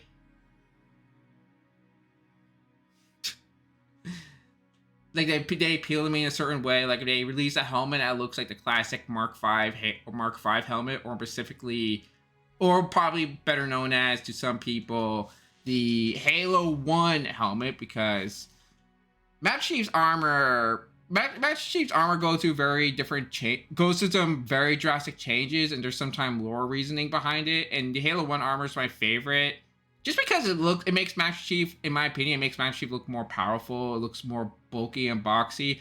That's probably another thing. Not only I like bulky weapons, I just like bulky armor, and they kind of slimmed it down in Halo 2, 3. I guess they made him look a little more agile, but I don't know, it just doesn't really feel the same. And in 4 and 5, we brought back the bulk, but he still looks like he's wearing the armor he had in 2 and 3. And apparently there was lore reasoning behind that, which I find a little weird because I like Halo 2 and 3. Halo 4 and 5 had an overall drastic art style. It had a major art shift. It had a major art shift.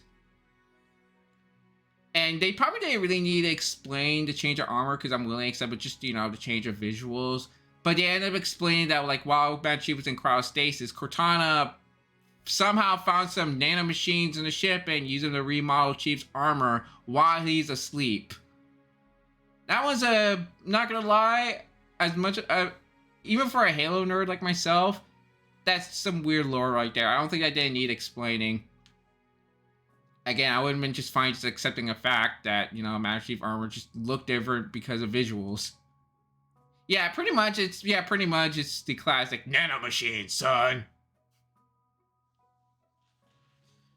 Yeah, and I guess that's another thing. It's just like, I guess nanomachines are apparently a thing in Halo canon now. And apparently they can be used to, like, just completely change the look of your armor. But yeah, they brought back the bulkiness in 4 and 5. And then I want to say Halo Infinite, in my opinion. Because there's a lot, you can hear, like, a lot of weird opinions on Halo. These are just mine and mine alone. I haven't really heard anyone else talk about them. Talk about these specific things at least. But I really like how Chief looks in Halo Infinite. He has the same design. He kind of has the same design in 2 and 3, but he also has, like, he's much more physically sorry. He looks a lot more physically powerful. He has the mass. He has the mass. He looks a lot more like a powerful character. I think it also borrows elements from, like, other stuff from Halo media, like Forerunner Dawn. Chief's armor was also different in that one. I think it was, like, a different model. I think it's also a different model, like a different armor model, I mean, and maybe a little bit of Halo Wars. But overall, he just looks like how he did in Halo 2 or 3. It's recognizable, but he also looks much more improved in my opinion, because again, I don't think he has the terrible design in 2 and 3 and onward 2 and 3, but but looking back on it now, I do miss how he looked a lot more bulky. I guess I keep bringing up bulk, but I don't know, I just like bulky I just really like bulky armor, and I'm glad it brought back some of that, that physical presence in Infinite. He did have that in 4 and 5, but, again, like, a lot of people weren't really feeling, like, there was a majority of fans that were not feeling the overall art style for 4 and 5. And I can kind of understand that, but I still respect 3 for 3 for, like, because I believe part of the reason that the Chief's redesign is that they want, because, he's a super soldier, so they want him to, look apart by having him, like, they want to be, like, visually like a walking tank, and I think they nailed that. And they still nailed it in Halo Infinite, despite, again, going to a much more drastic art shift, which I really appreciate them going back to. I mean, changing. Like, it does feel more traditionally, like, like, the art style feels more traditionally Halo, if that makes any sense. It probably doesn't, but, like, I did, like, I don't know, like, ever since I saw the visuals, I was like, it feels like, actually, not just the visuals, but even, like, the music, like, 4 or 5 music felt a lot more like a cinematic orchestrated score, but in Infinite now it feels like more like classic Halo music without really reusing, like, a lot of the same tracks they kind of used for the original trilogy. Not to my knowledge, anyway. Like, there's at least 2 or 3 that's recognized, that's distinctly like classic Halo music, but a lot of it is also original, and they have that, I think Marty put it best, that they sound mysterious, epic, and ancient.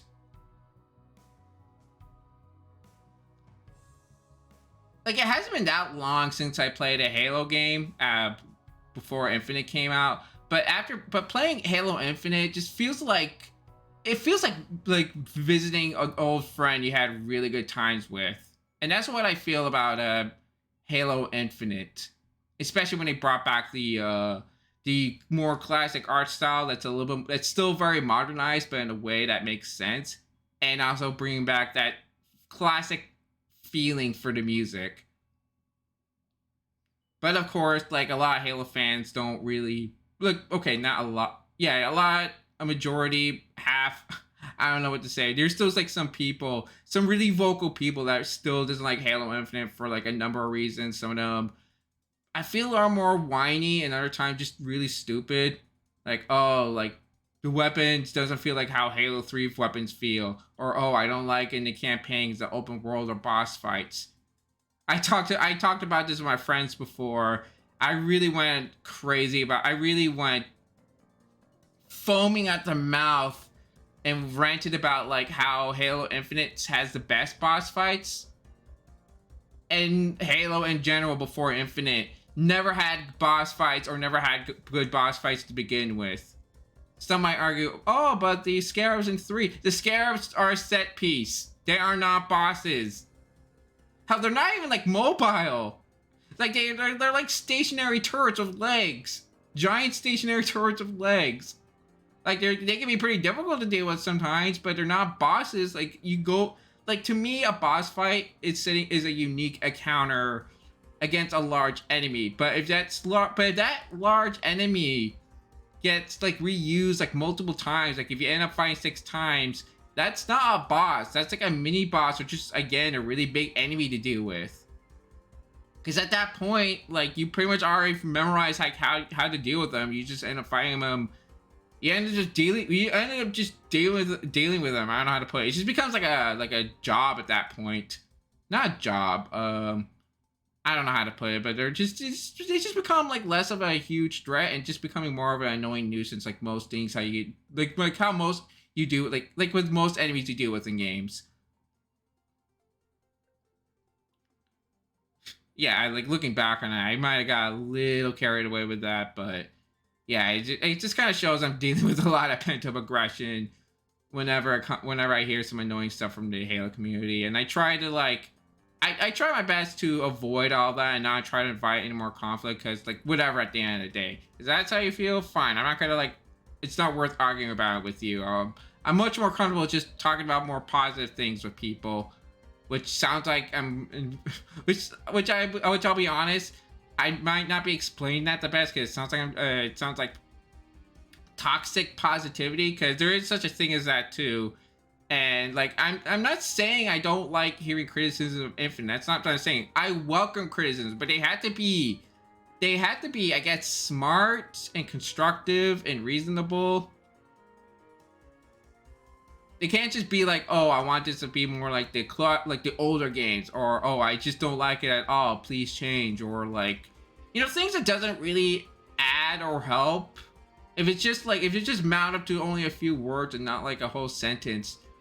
Actually, that doesn't work, because the whole sentence could just be a bunch of like nonsense. But yeah, you have to think real hard what you want to say that would be helpful, because the thing about 343, for the most part at least, they do listen, and they definitely have been making a lot of improvements. I mean, I assume that's the reason why they end up changing the score and the visuals for Halo Infinite, because you know they had a lot of backlash. But which, granted, I think they did that before with Halo 4, but I think this time they only took the ones that matter and not the ones for the more vocal fan base. Because they gotta know, 343 gotta know they can't appeal to everyone. There's gonna be those people.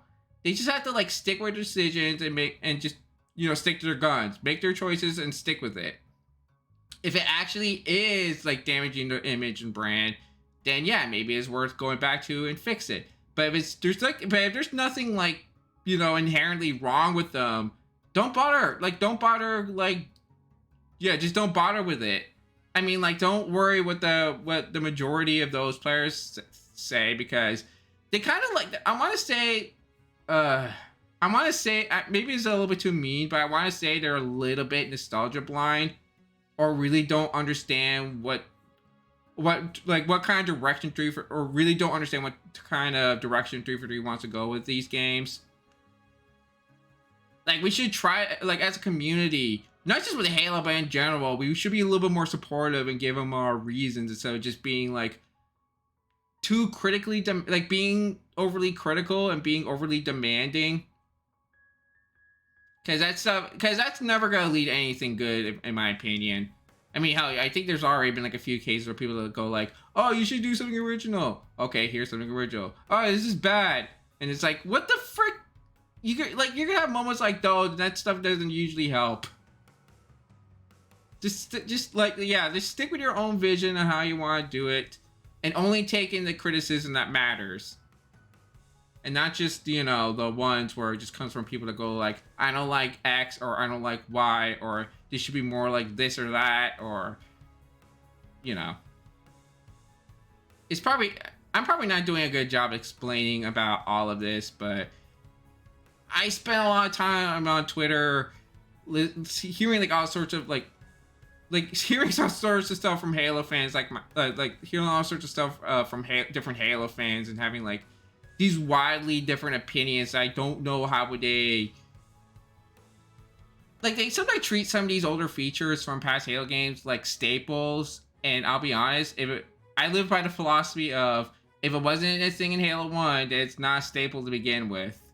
Like dual wielding. A lot of people really want dual wielding to come back, but me, I don't. Dual wielding kind of ended up harping on. They end up hurting the gameplay of Halo because they kind of overcomplicated the weapon sandbox, and it just becomes like a gimmick at the end of the day. Like, you don't see a lot of other FPS games do dual wielding unless it's like, I don't know, if it's like a power up or it's like a weapon that you can only dual wield, like, I don't know, it's like SMGs or something.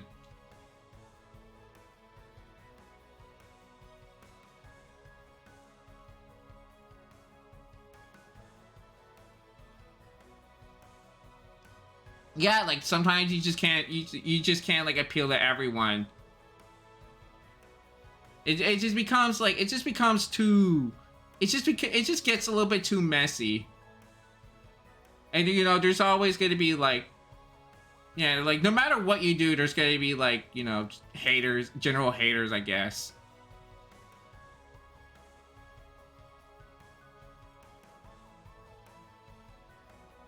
But yeah, like I did spend a lot of time on Twitter, and sometimes I just like, not like intentionally, I find like people, because Twitter sometimes just shows me random posts of just people being like negative, with just nothing new for Twitter, am I right? But yeah, I keep seeing like a lot of like weird demands, and a lot of people are being really incredibly pessimistic, and even like being like a bunch of doomers, like saying like things like, "Oh, Halo's dead. Oh, 3D killed Halo. 3D's ruined Halo. They should just let Halo die, or Microsoft should let 343, like they should let like a different company handle Halo, like Activision, which is a much worse decision in my opinion. I would much prefer like they don't let Activision nowhere near Halo." The last thing I want is like Activision to give Halo the Call of Duty treatment. I think there was gonna be, what else I was gonna say. I know I was talking about like, shoot, I had something, but I forgot. What was I was gonna say? I know I was talking about like doomers. Trying to remember. I might have lost it, but maybe it'll come back to me. Yeah, the community has been like very pessimistic, a bunch of doomers. But Halo, oh right, I remember. Like how some people say like Halo wasn't big now as it was back then. Yeah, I'm not gonna deny back in 2007, Halo was like this global phenomenon that can probably still be remembered to this day, even to people that weren't Halo fans to begin with. But they gotta understand, like, this is just my take, but the gaming landscape was so different back then than it was now. Like, Halo is very unique at the time. Like, you might have similar other games like Killzone and Resistance, but Halo was like the game of games. Like, not only had like campaign, but it had like co-op, you had multiplayer, competitive. Like, you had the competitive side of things on multiplayer, and just, I guess, the goofy party side. You got Forge, where you can create your own maps or just remix some maps. You have custom games where you can make up your own game mode, like Tag or Donkey Kong. Like, yeah, you could actually make like a Donkey Kong Forge game, like a Donkey Kong game mode or something. And that stuff really helped out with Halo 3's lifespan. And since then, like 343, Bungie. I can't believe I'm mixing up those two. But Bungie, like, even like try to support it by adding like, you know, some more like DLC maps, including maps that are just like that really kind of just fulfill the purpose of being a canvas. It's just big, just this big wide open area that players can like delete all the assets and like make up their own maps using make up your own maps with it. And like since then, like we had like a lot of other like varying genres and other games that does similar things, or just like games that just, or just like people's like interests change and they end up going for like Overwatch, Apex Legends, Valorant, Paladins, or whatever. So of course, like Halo can't be as big now as it was back then because things were different back then and things are different now. Hold on one moment. Sorry. Yeah, things were different back then and things are different now. So I don't like, it never really bothered me that Halo doesn't have the same level of mainstream appeal as it did back in 2007. But it, like, to me at least, maybe it's just a copium, but Halo is just doing fine in my opinion. Like, Halo's just doing just fine. Like, I know, I'm aware, like, you don't get, like, too many Halo Infinite streamers or Halo MCC streamers on Twitch. Yeah, I get it, but there's also, like, again, like, 100 other games, and, like, you know, the whole world doesn't revolve around Halo. Halo just having to revolve around the world, you know? Like, I mean, I guess in my opinion, a dead game is, like, when you have a game that no one plays anymore. And that the game is, like, and also the game has to be like completely inaccessible, because to me that is considered a dead game. Not just whenever the game has like a low player population. Player population that has a low player population. Because like, I guess it's also worth noting that like Twitch, for Halo Infinite at least. Sorry, not Twitch, but like even like when you have like people pointing out like Steam sales or how many active players are on Steam, that's kind of a little bit different because Halo Infinite has cross-platform, but you know, a majority of players don't. There's probably like a majority. There's a majority of players that plays, you know, Halo on PC, Steam, but you also have like a majority of players, maybe even more, on the Xbox consoles, Xbox Series, like the Xbox consoles, Xbox One, Xbox Series XS. It's a little bit hard to keep track of Microsoft with their weird naming conventions. Like Nintendo, like I'm able to easily recognize the names of all the consoles, but right now I can't even figure out like what is supposed to be a new console and what is supposed to be like a remix of their a remix for the other consoles, like Xbox Series X, S, Scorpio something.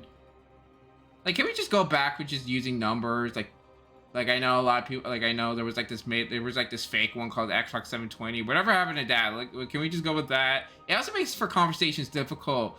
Like when you're trying to talk about the OG Xbox or the Xbox One, it's like, oh, are we talking about the one that came out like somewhere in the 2010s, or we're talking about the or we're talking about the one that came out in the early 2000s? Like, maybe Sony is not perfect because we're at the PlayStation 5, but it's simple and easy to remember. Nintendo, while they're a little bit inconsistent, you had the Nintendo 64, GameCube, Wii U, and they end up dropping the whole Wii thing and just having Switch. Again, it's easy to remember, but for Xbox, I can't even tell what is supposed to be the most recent one right now. It's that bad.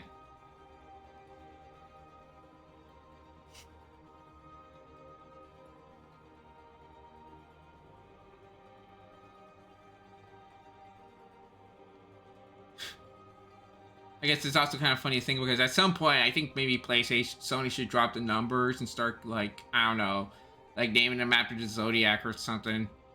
Because I can only imagine there's going to be a day where we're going to end up having like the PlayStation 74 and it's like, hey, you think they're getting a little bit they're getting ridiculous with their numbering? Like I think I remember hearing something about like Yoshi P or someone at Square suggesting that maybe maybe Square should stop using numbers for Final Fantasy because it is getting a little ridiculous. PS5U. I don't know why. It sounds like you're describing like a raid in Final Fantasy 14. The PS5U.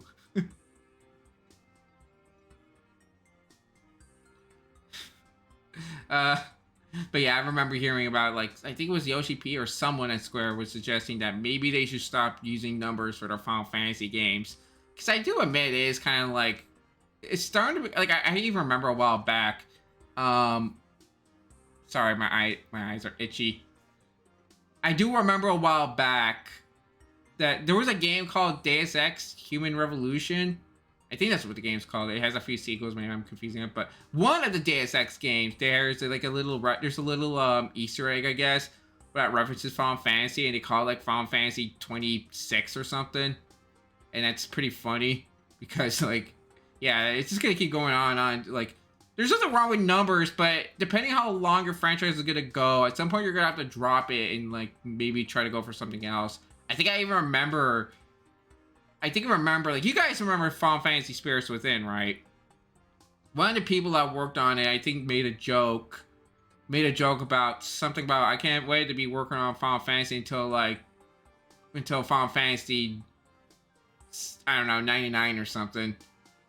I don't remember how it completely goes, but it was like something around those lines.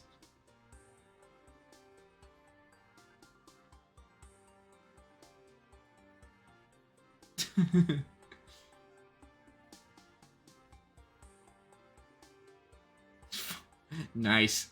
Yeah, the nice. I'm sorry. I don't know why I find that too amusing. Like, more amusing than it should be, but Final Fantasy, nice. The nice Final Fantasy game.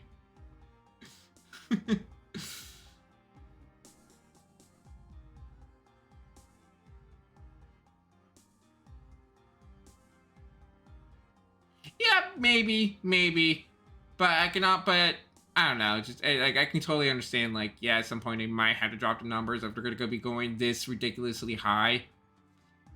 And it's funny that you brought up the whole organization thing, organized thing, because I remember saying this to you, and I remember saying this about how I feel like the MMO Final Fantasy games 11 and 14 should be their own like series of Final Fantasy games.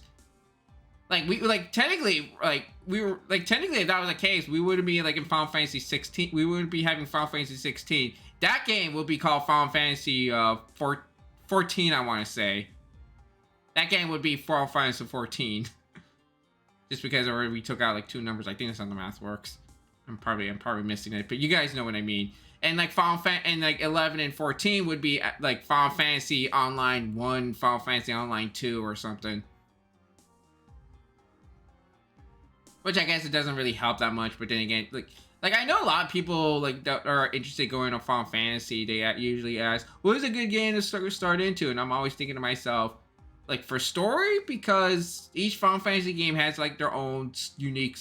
It takes place in their own unique world and setting and characters. You don't have to worry about if you're missing out like a huge like story arc. You're not, like, each one is their own self-contained thing. The only thing that really connects the Final Fantasy games are like reoccurring names, enemies, the magic system, jobs, like, I guess general gameplay stuff, and even like some like, I don't know what you want to call them, icons, primals, gods. You have your Ifrit, Odin, Bahamut, Shiva.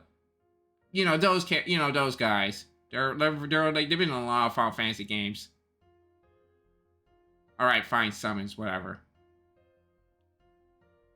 I mean, I didn't know. Okay, like, sometimes they're different. Like, sometimes Final Fantasy like does something so different to them. Like, are there really for one example, like, could you fight some of the summons in past Final Fantasy games?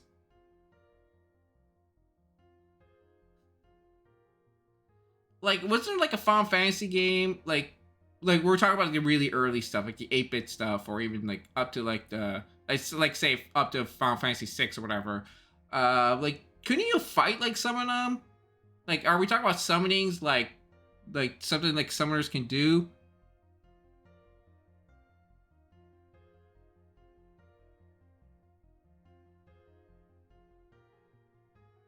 Oh, okay, okay.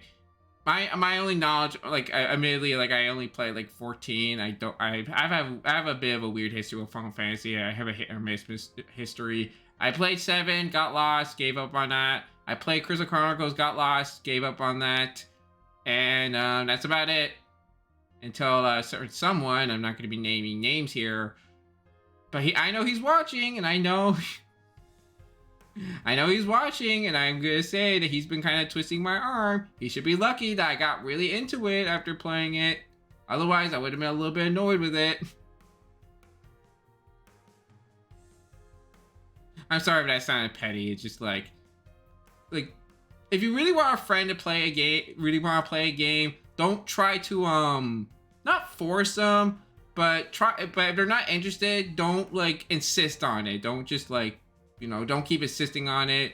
If you're interested in playing a game, they'll be interested on their own chords. Don't just try to like pester them about it.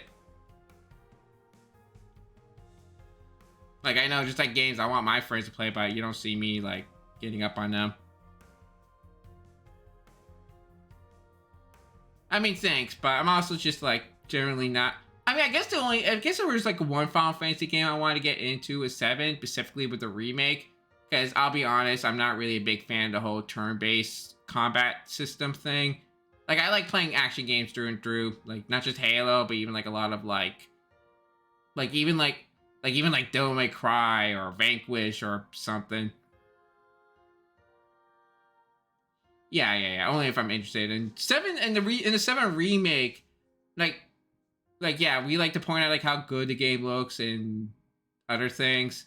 I don't know how else to say other than just like it's very different looking. But I also but it just looks like a really fun game. It's like it's like Kingdom Hearts, I guess, in terms of its gameplay. And I did enjoy playing those, and I enjoy playing Kingdom Hearts.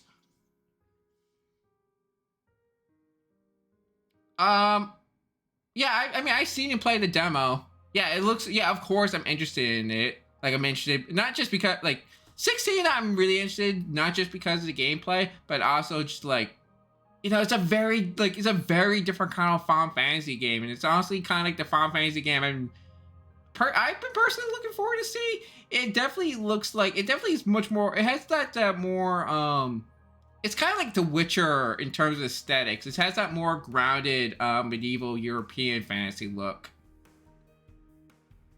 And even despite that, they still have like some of those iconic iconic Final Fantasy enemies sorry, not enemies, creatures like the Chocobo and Moogle, and how they look so good. Like, I like that they also still kept like the general they still kept the general designs without keeping them not trying too hard to modernize them. Similar to like how they did with 14 and I guess even 15 too. I like how they still kept their classic designs, like the goblins and the Morbles. Well, maybe not the goblins. I don't know about the goblins, but definitely the Morbles. And also, just like I like how Ifrit is being treated like sort of like Ifrit's been my favorite. I guess Primal and 14. Yeah, specifically 14. I really like his design, and I like how they seem to carry that over into 16. Even Garuda looks really cool, but I really like Ifrit. Ifrit is probably my favorite in terms of design. I like how he seems to be treated like sort of like the poster boy summoning in that game, along with Phoenix, I guess.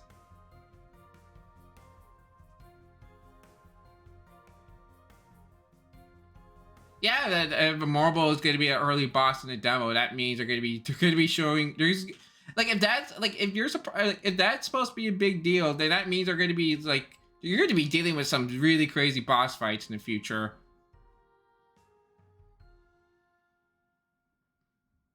I mean, I guess even the trailers they even showed up. We're gonna have like freaking kaiju fights, which I'm always gonna be looking forward to see. Like, I made jokes. Like one of my friends, like Chaos over here was streaming 14, and we got to the part where we see Ifrit, and I'm just like, it's Godzilla. because it's a big fire monster, and you know Godzilla, it's a big fire monster. I guess they also look a little, nah, maybe not reptilian, but I don't know. I just thought it was funny at the time. It's probably not the most original joke, maybe not one that makes sense, but I guess I thought it was funny.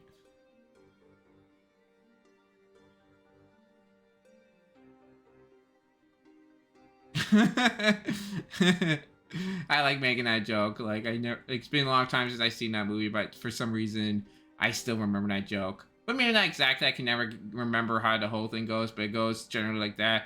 It's Godzilla, but due to copyright, it is not Godzilla. Still, we should rock it is Godzilla or something like that. It was really funny. That was from Austin Powers, by the way, Gold member. I actually did watch that movie a little recently. My brother was just watching it. I was like watching with him, and it kind of dawned on me that Austin Power movies were kind of weird. Feels a little bit like a product of its time. Not to say that it's like painfully dated. Just feels, I don't know. I guess it's almost like a time capsule in a sense.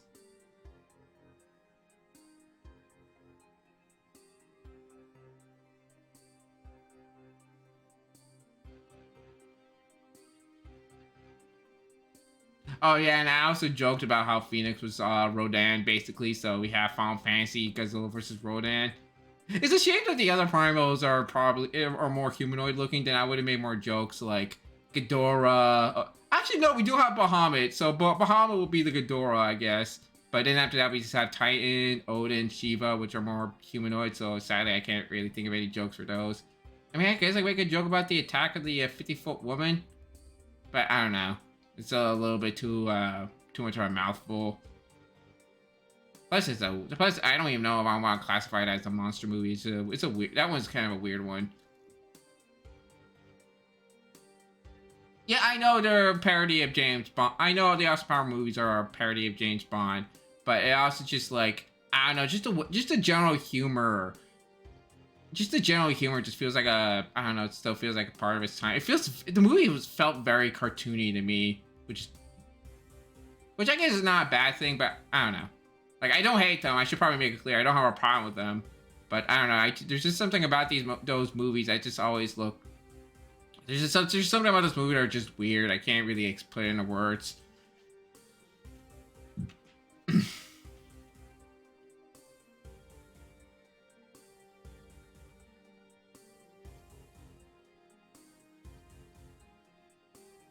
Actually, you know what? Actually, at some point, maybe I should consider watching the other ones because that's I don't know, it's second or third movie. I know there's been like other Austin Powers movies or movie. I don't know. I know there's been like a couple, but for some reason only Goldmember get brought up a whole lot. Or was it Goldfinger? No, Goldmember. I don't know why I was thinking Goldfinger. It's definitely Goldmember.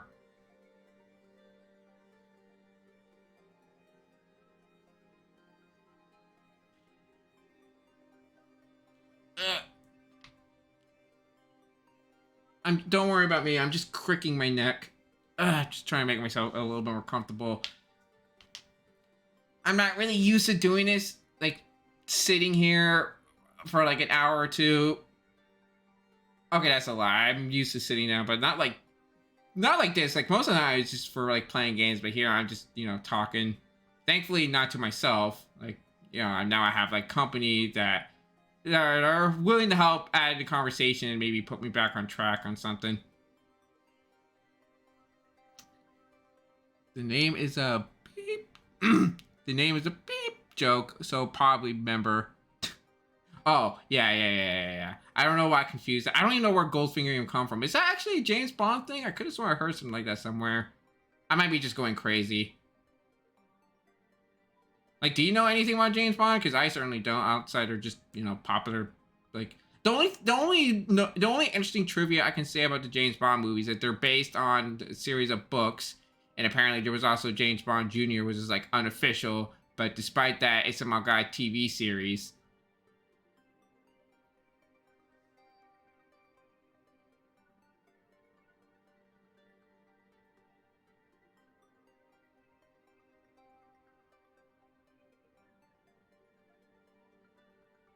Yeah, probably, but like, is Goldfinger a James Bond thing or no?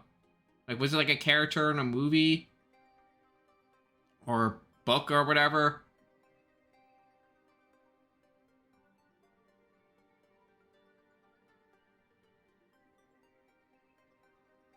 Okay, so I'm not going crazy. I don't even know how I managed to learn that, but somehow I remembered, but somehow I know it. Like, my brain works in mysterious ways because I do not, like, either I made that up and it turns out it was a real thing, or I did heard about a while back. Maybe it was like a joke at somewhere and I just completely forgot the joke, but somehow still remember some key things.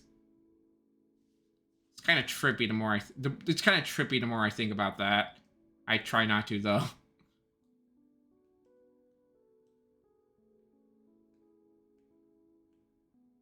I could never really get into James Bond. Apparently, James Bond's like, it's been around for like a long time. It's like really popular, but I don't know. Like, I guess like the concept of spies, unless you're Solid Snake, never really, unless you're Metal Gear Solid, just never really appealed to me.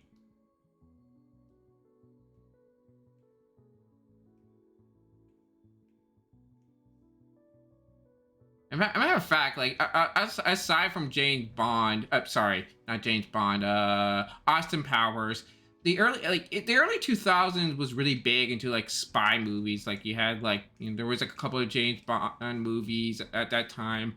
There was also like Mission Impossible, and even Kim Possible too. Like, I never really thought Kim Possible being like a spy series, but there you go.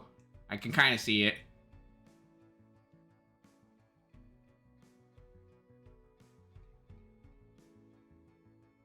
And yeah, like I said, I was never really big into it for whatever reason. Maybe it's because like I'm not.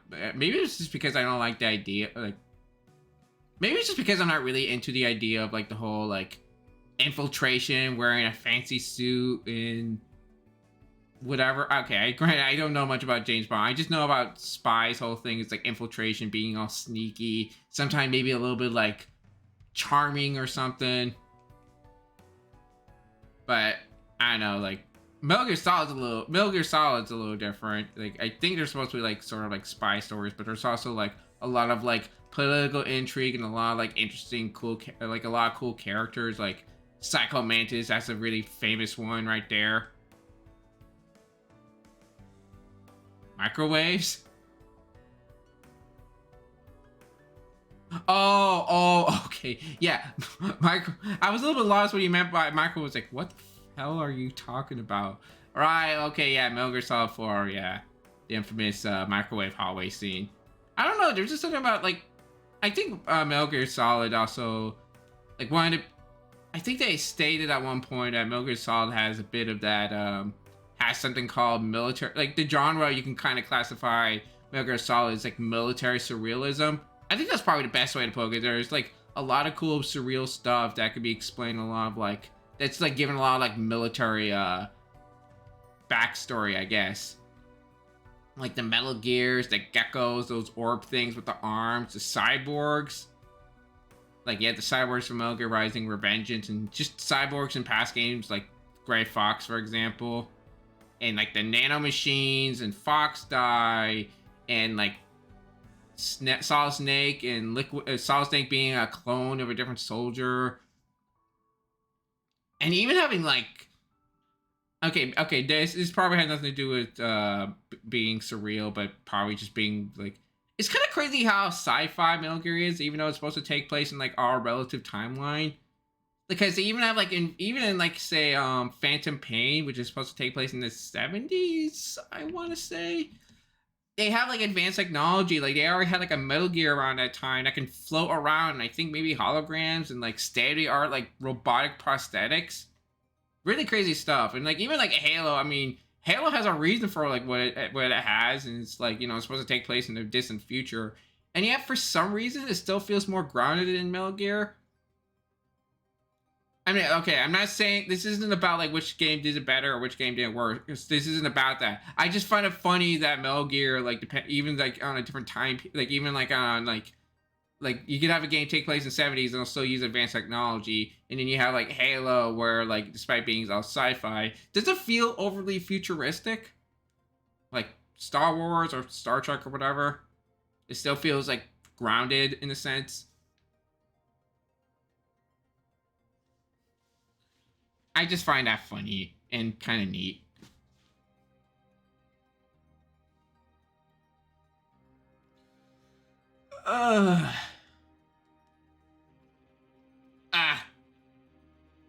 Yeah, again, I'm just like cricking my neck. It feels good, but also like, I don't want to say painful. I mean, I guess I did feel a little bit something, but after that, it just feels good.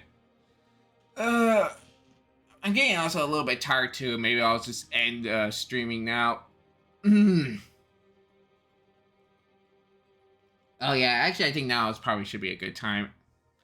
I would like to thank everyone that participated and watched this. I also want to thank my friends for helping me out, not look like a total weirdo. Oh, I guess I should probably mention this. I guess one more thing I want to talk about before I go is that, like, I mentioned on a tweet that I did kind of delay my stream just a little bit because I had a bit of an audio issue. My mic, for whatever reason, was not working. But I thought, like, for some reason, like, I don't know, the app just decided to not work on my computer, or OBS was just being weird. But it turns out, like the app I use, VoiceMod, I don't use it a whole lot. I only use it for one thing, which is this. Pretty cool, huh? I have a mask, and I can change my voice with it. I only use it on, like, special occasions, though. But yeah, like, I also, like, on my OBS, I have it set as my, I don't know how to put it, but VoiceMod and my mic are kind of like one, like working at one. So if one of them is not working, then I can't, like, record anything. Like, I can't pick up my audio. I mean, I could just set it to just my mic, but then I'm not going to be able to use VoiceMod for those special occasions. But after just digging through the settings, it turns out all the update did for VoiceMod. Did I mention I had an update? Well, yeah, VoiceMod had an update, and all I did is reset the settings, which is always fun when you're just, when you're just trying to mess around with stuff. I think I should probably also mention, like, even Halo Infinite kind of has that issue. Every time there's an update, you have to, like, rework your settings. That's always a good time. Every time you have to every time your thing gets an update, and it's just like, now you have to remember what setting you were comfortable with. But thankfully, it was just only the one thing, and that admittedly was a bit of a scare there. But yeah, no, it's just one small little change, and everything is back in order. But yeah, I would like to thank everyone that participated and watched this. This is Gat720 signing out.